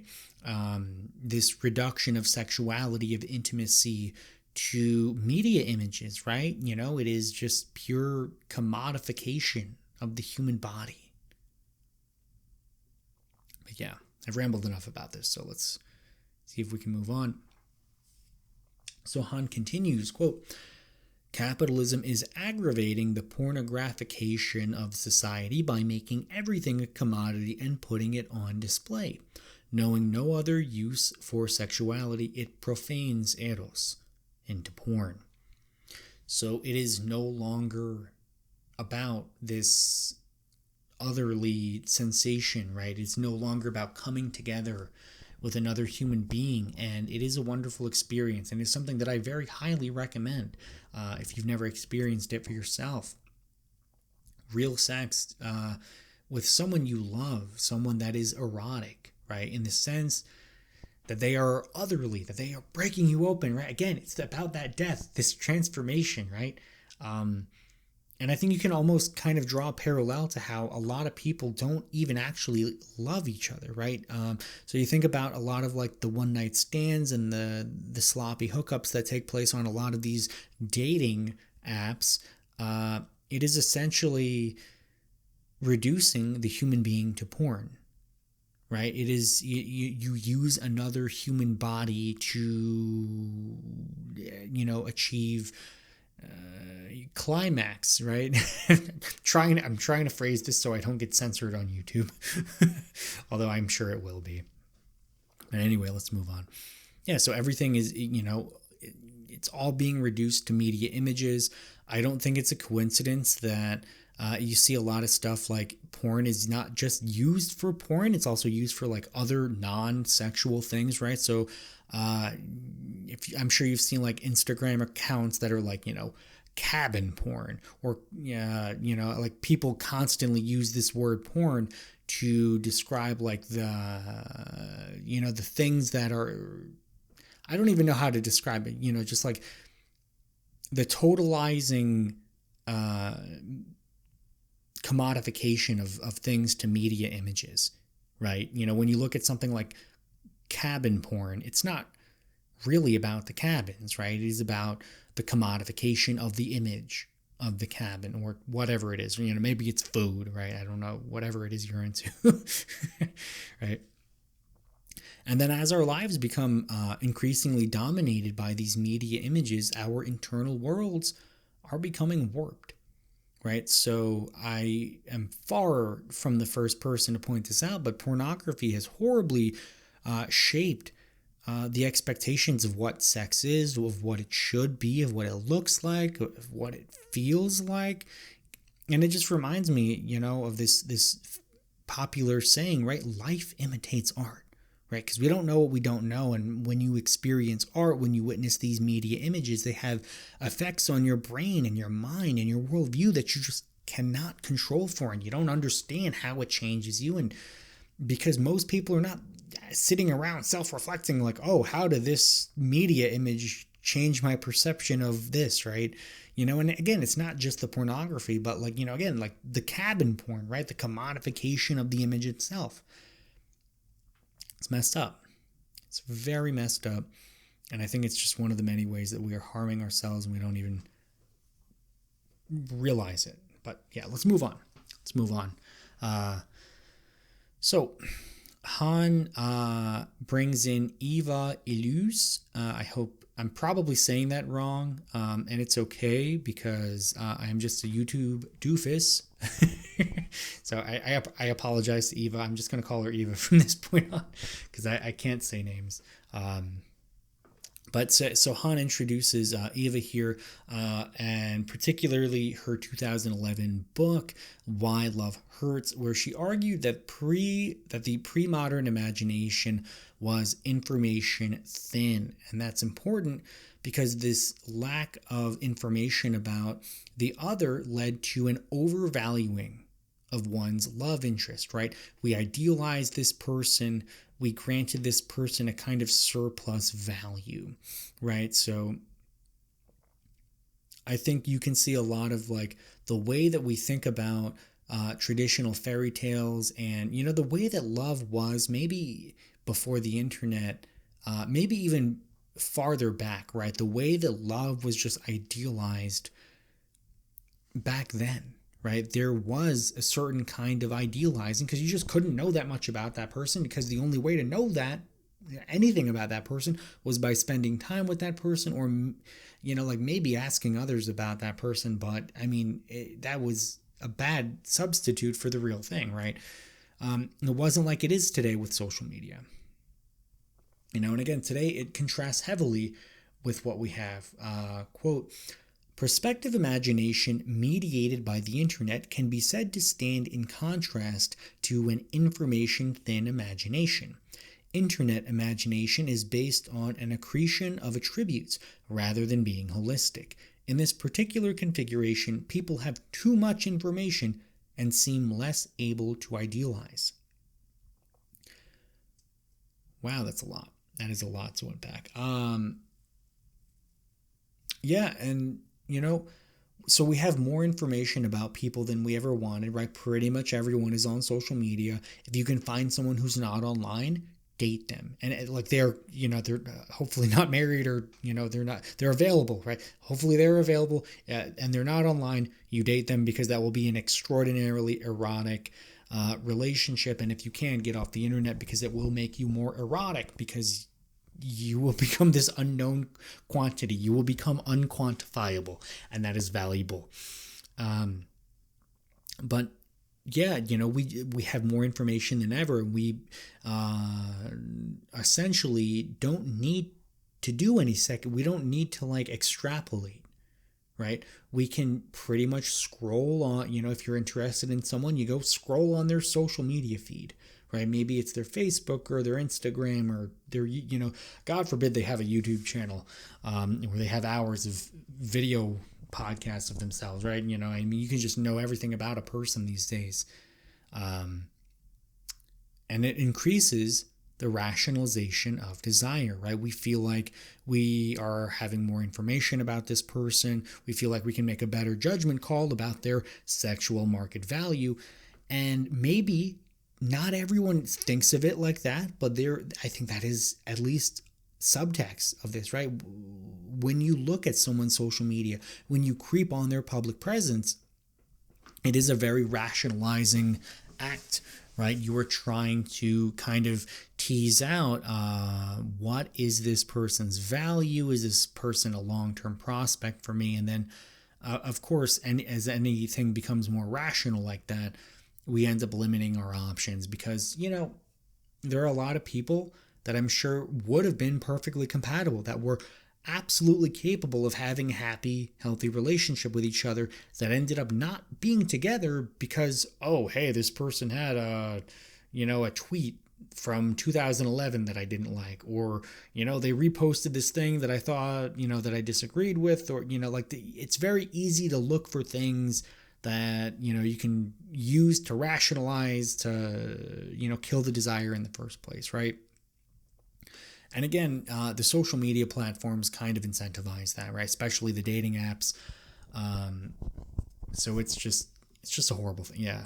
And again, this is where we got to come back to Weber's Iron Cage of Rationality, where he writes, quote, "The care for external goods should only lie on the shoulders of the saint like a cloak, which can be thrown aside at any moment.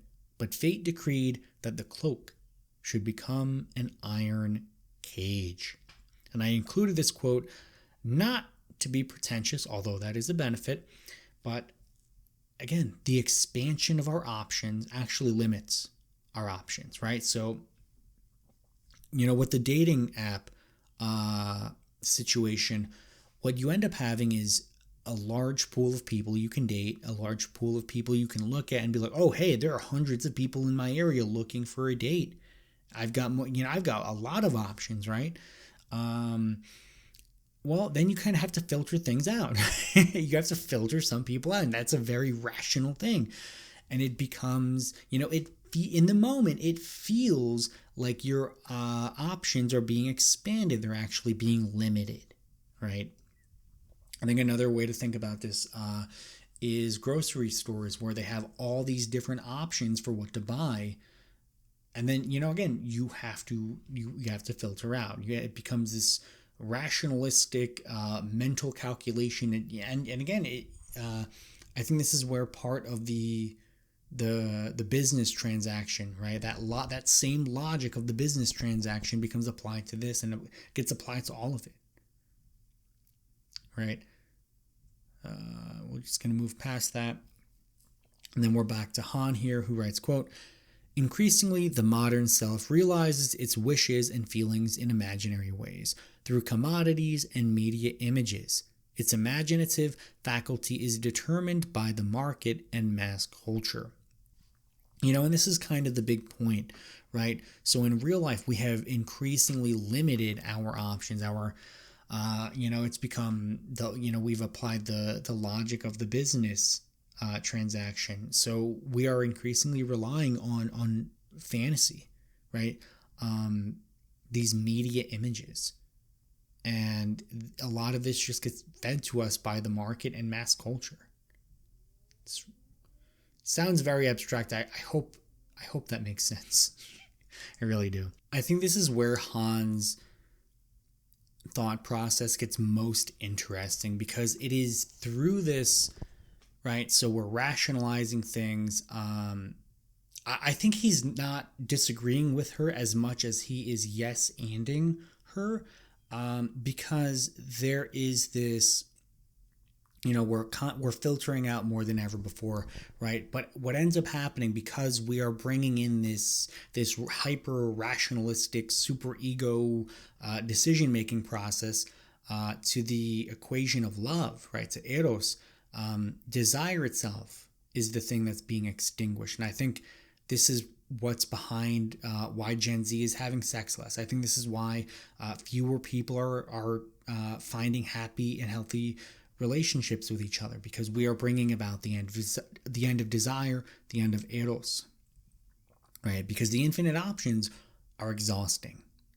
It is exhausting. It's exhausting to think of yourself as in terms of your sexual market value. It's exhausting to constantly be assessing, who you can get the best deal with, right? Because it's not supposed to be about that. It's not supposed to be about that. And I think something I kind of connected here was porn. So it's inherently dehumanizing, right? I think we already established that in that other section. But it's essentially spawned an entire new industry, right? So we've lived through the rapid rise and expansion of OnlyFans, right? So OnlyFans is almost like porn, but like one step closer to actual connection, right? So you pay money, and the OnlyFans actor or actress, can do something particular, right? They can say, maybe they say your name and they're naked, or whatever jollies your jingle bells, right? And for the most part, it is largely men who can no longer become aroused by porn, right? They need something that, we've become desensitized to the pornography itself, right? And it's inherently unfulfilling, right? It lacks that erotic experience. And the next easiest thing, right? Because a lot of these men, the thought of going out and dating is just kind of exhausting, or they can't, right? I'm sure there are a lot of incels doing this, but they need the feeling of the other, or they want that. They know on some level that they want the feeling of there being a human being that they are desiring. And that's what OnlyFans does, right? So it is like the next step in the dehumanization of it, right? The dehumanization of the erotic experience. All right, and now we can get to the fun part of the episode, because Han does get into politics. And he writes, quote, "The Eros-driven soul produces beautiful things and, above all, beautiful actions, which have universal value."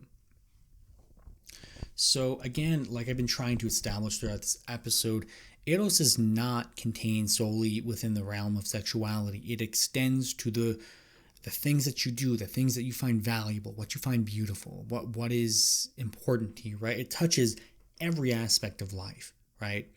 There is, if you think about Eros as a spectrum, right? There is an entire way that you can, like every decision that you can make in your day can be more or less erotic, right? What is more new? What are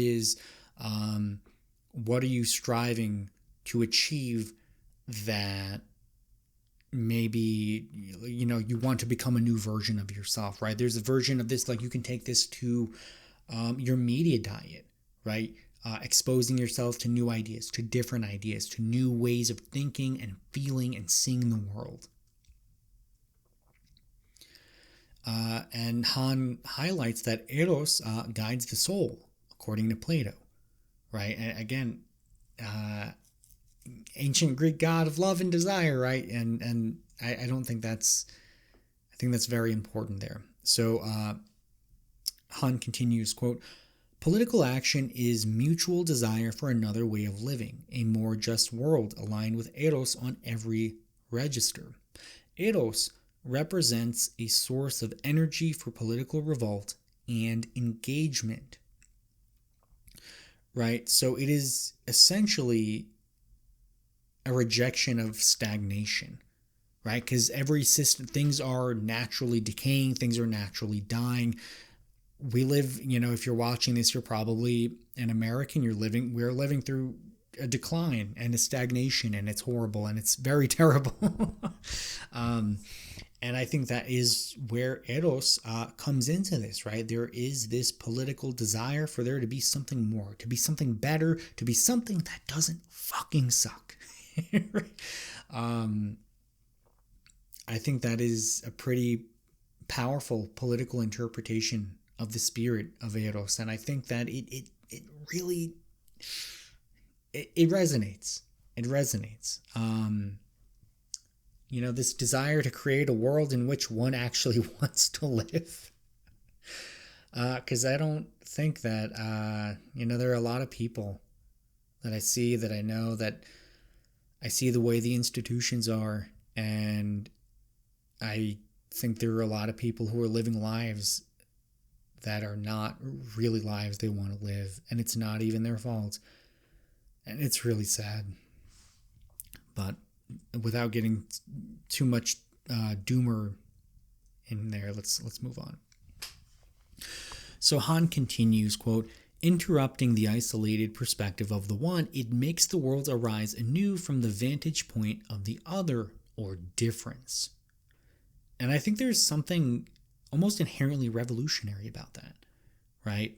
Not in the sense that like we need to revolt against the government, like I know there's a way to see it like that, but if you just see it, I mean, just seeing the world new, to experience it from a vantage point that's not your own, to be able to, again, experience that death and that growth and that rebirth. I think applied to the political domain, this is exactly what we need. Especially in the US, we have been so full of ourselves, full of our own shit that, just everything is coming crashing down. All of the institutions, they were always flawed. They're just, we have to really fundamentally revisit Eros, because if we do not, it's just collapse. It's collapse. And this is one idea that I think has been an animating principle of history for thinkers ever since I began this show. The idea that your worldview becomes more accurate by integrating the worldview of the other, right? Hopefully multiple others, right? If you've been watching the show for a long time, you'll probably notice I have fundamentally changed in many ways. I started this show thinking one thing, and then, sometimes I would come across information and it forced me to kind of see the world a little bit differently. And that is really uncomfortable. It is not pleasant. Again, it is a kind of death. But it made me a better person, and it helped me see the world. And I think, I think Nietzsche actually, unfortunately, I don't think I have any quotes from on this from him, but, one of his big ideas is that there is no objective truth, right? There's just a bunch of interpretations. And that gets interpreted in different ways, right? There are no facts, right? Only interpretations, but, not all interpretations are equal, right? Some are better than others. And by incorporating more interpretations, you can kind of figure out which ones are better. You can kind of maybe even create a synthesis, right? Maybe there is an interpretation that has, that incorporates multiple perspectives. I think that there's a lot of value in being able to combine and see from different perspectives and just see past your own limited understanding. So Han quotes Alain Bediou, who writes, quote, "It is clear that under the effect of a loving encounter, if I want to be really faithful to it, I must completely rework my ordinary way of living my situation." Couldn't have said it better myself. I mean, that is exactly it. We need to be able to see beyond ourselves, to truly be allowed to break ourselves open. And again, this is why I think narcissism is just such an integral part of this, right? Being able to say that, like, I don't have all the answers. My worldview is not the entire worldview. I may have my truth, right? That is a truth, but it is not the capital T truth. And when we have that ability to be open and to experience eros, it lets us break out of the hell of the same, because it is a hell. It is a miserable way of being, to be a stagnant thinker. There's like a misattributed Benjamin Franklin quote that goes something like, some men die at 25 and they're not buried until they're 75. And I think that's just a horrible way to live. Growth is what it means to be human, to experience the death and the rebirth, the erotic life. And of course, we've got an Anne Carson quote, and she writes, quote, "When you fall in love, you feel all sorts of sensations inside you, painful and pleasant at once. It is your wings sprouting. It is the beginning of what you mean to be." God, what a wonderful, wonderful way to put it.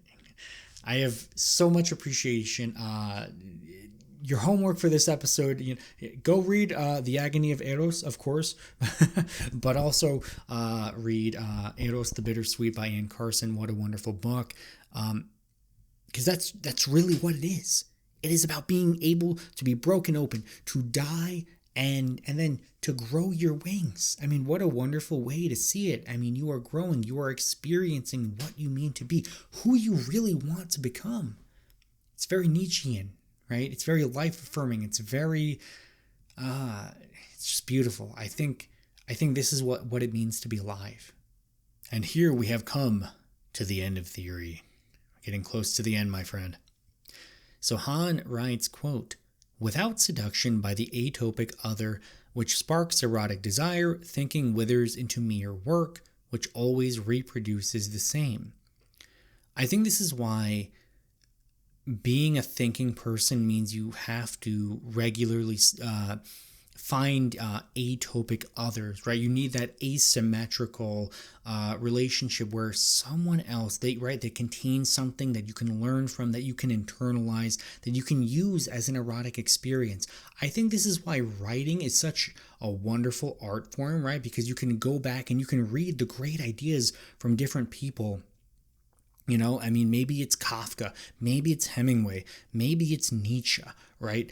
Maybe it's the Bible, right? Whatever it is, right? There is something about the written word where you can have this experience of the other, that asymmetrical dynamic that is just inherently erotic. And, when you don't have that element, right? When it is just showing up and, the thing that Hans quote here made me think of was when I worked in the tech industry, there is no erotic desire in that entire world, right? And it's just completely absent. It's just all about, yikes, it's just all about the business logic. It's all about business transactions, right? Manipulating the computer so it can manipulate people into getting what we want, right? It always reproduces the same. The hell of the same. It is dehumanizing, it is alienating, and I think we as a culture, we're kind of waking up to this. We're waking up to the fact that a life without erotic desire is not really a life worth living. So here's another quote from Han that's interesting. He writes, "Calculating, data-driven thought utterly lacks the resistance offered by the atopic other." Again, that being broken open, right? That death and that rebirth. So we live in a very data-driven world, right? But the truth is, we are not data-driven creatures. We do not, run, spreadsheet calculations in our head to make our decisions, right? We don't even really know why we make our decisions. But it does not stop the technophiles from defiling our species' essence. And I think that is what's happening. The entire world has been sucked up through a straw and into the cloud. And we're all on the internet. We're all on social media. This is where work happens. This is where business happens. This is where fun happens. And this is where thinking happens, right? Where do you go if you want to think? And, where do you go, right? I mean, academia is dying. And the internet is pretty much the only place left. It's really sad. So Chris Anderson, I think, articulates this idea really well in Theory is Over. He says, quote, "Today, companies like Google, which have grown up in an era of massively abundant data, don't have to settle for wrong models. Indeed, they don't have to settle for models at all." He continues, "Out with every theory of human behavior, from linguistics to sociology. Forget taxonomy, ontology, and psychology. Who knows why people do what they do? The point is, they do it, and we can track and measure it with unprecedented fidelity. With enough data, the numbers speak for themselves." This is a very, maybe you could say, an arrogant perspective, right? This idea that, right, we don't have to think, right? We don't have to have theories. We just have to, track everything on a spreadsheet. And with enough of that data tracking, we'll understand everything about humans, right? If only it were that simple, my friend. If only it were that simple. And I think he echoes a very popular sentiment in Silicon Valley. And again, I've worked in the tech industry for my entire career. I think this is something that's so steeped into the culture that it does not even have to be explicitly said, right? Most people are not this explicit about it. But this idea that humanity can be controlled with enough data, right? That we can control ourselves, that we can control, that we can just control, right? This idea that we can just figure everything out, that we can have a final answer, right? That we can get to the end of history once and for all, right? But that's just not how it really works. It's not how it really works. And it's really weird because I definitely used to believe this at one point in my life. So being here on the other side of the equation is very strange for me. But let's get into Han's response because I think he has a really good rebuttal. So Han writes, quote, "Theory represents an essential decision that causes the world to appear wholly different in a wholly different light. Theory is a primary primordial decision which determines what counts and what does not matter." So it's all about being able to like focus on things, right? I mean, we live in a world of infinite data, of infinite stimuli, of infinite infinity, right? I mean, we live in a universe that is expanding.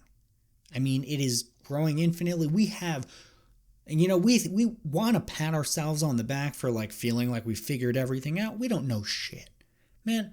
We think we know everything. Like, you ask why enough times on, anything from sociology to computer science to electronics to psychology to religion, right? You ask why enough times, man, you will eventually find the limits of human knowledge very, very quickly.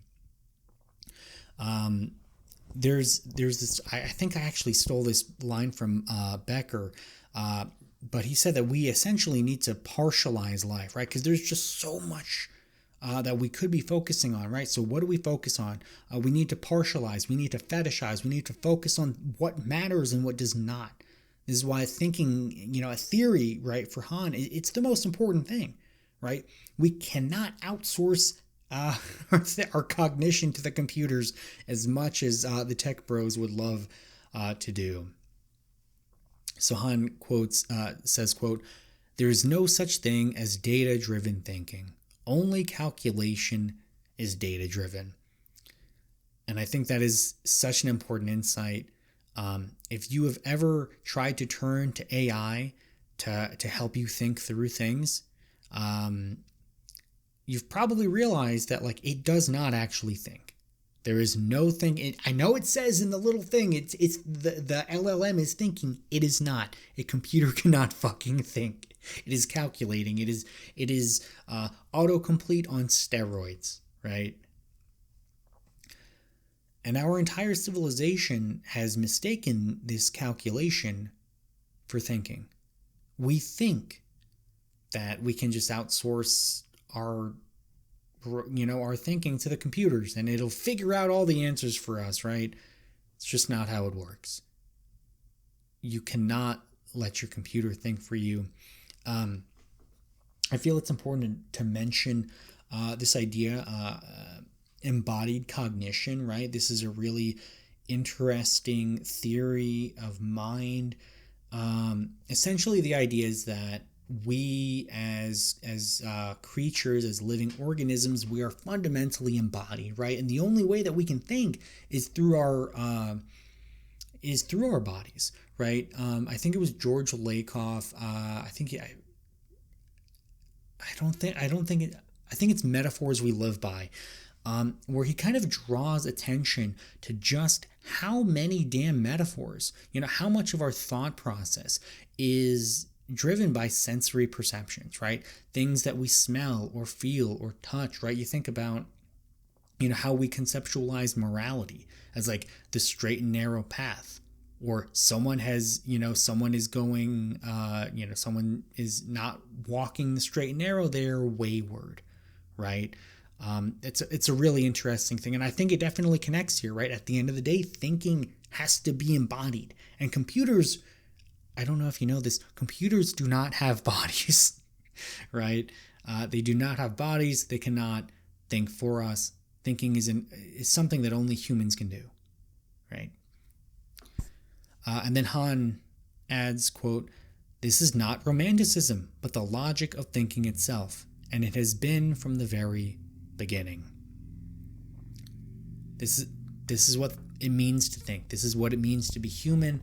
And you know what? I think Han is quick to distance himself from romanticism, but I don't feel that need. I think there's something valuable. I think we live in an age where most people actually agree more with Anderson, right? This idea that we can just outsource our thinking and our logic and our lives to the computers, and it can, we can have an LLM spit out an answer and tell us, oh yeah, this is what you should do with your life, man.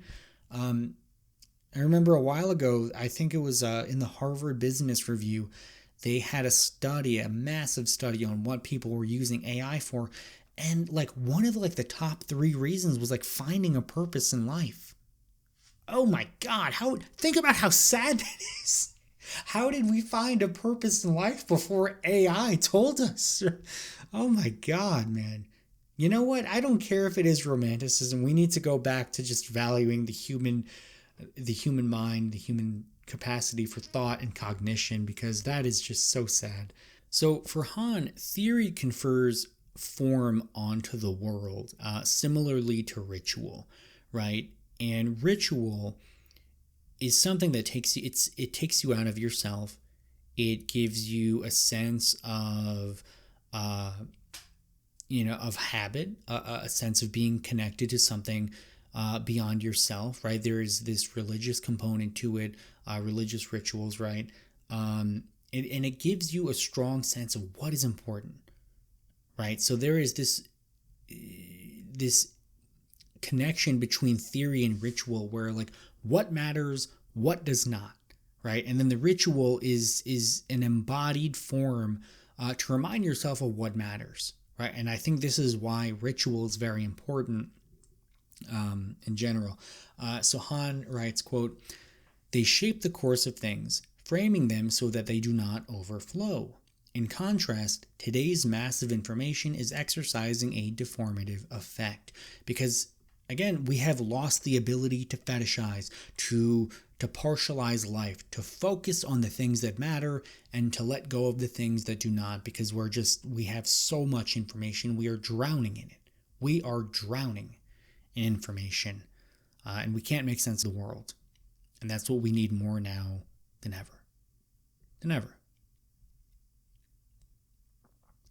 So Han writes, quote, "Socrates takes the stage as a seducer, beloved, and lover.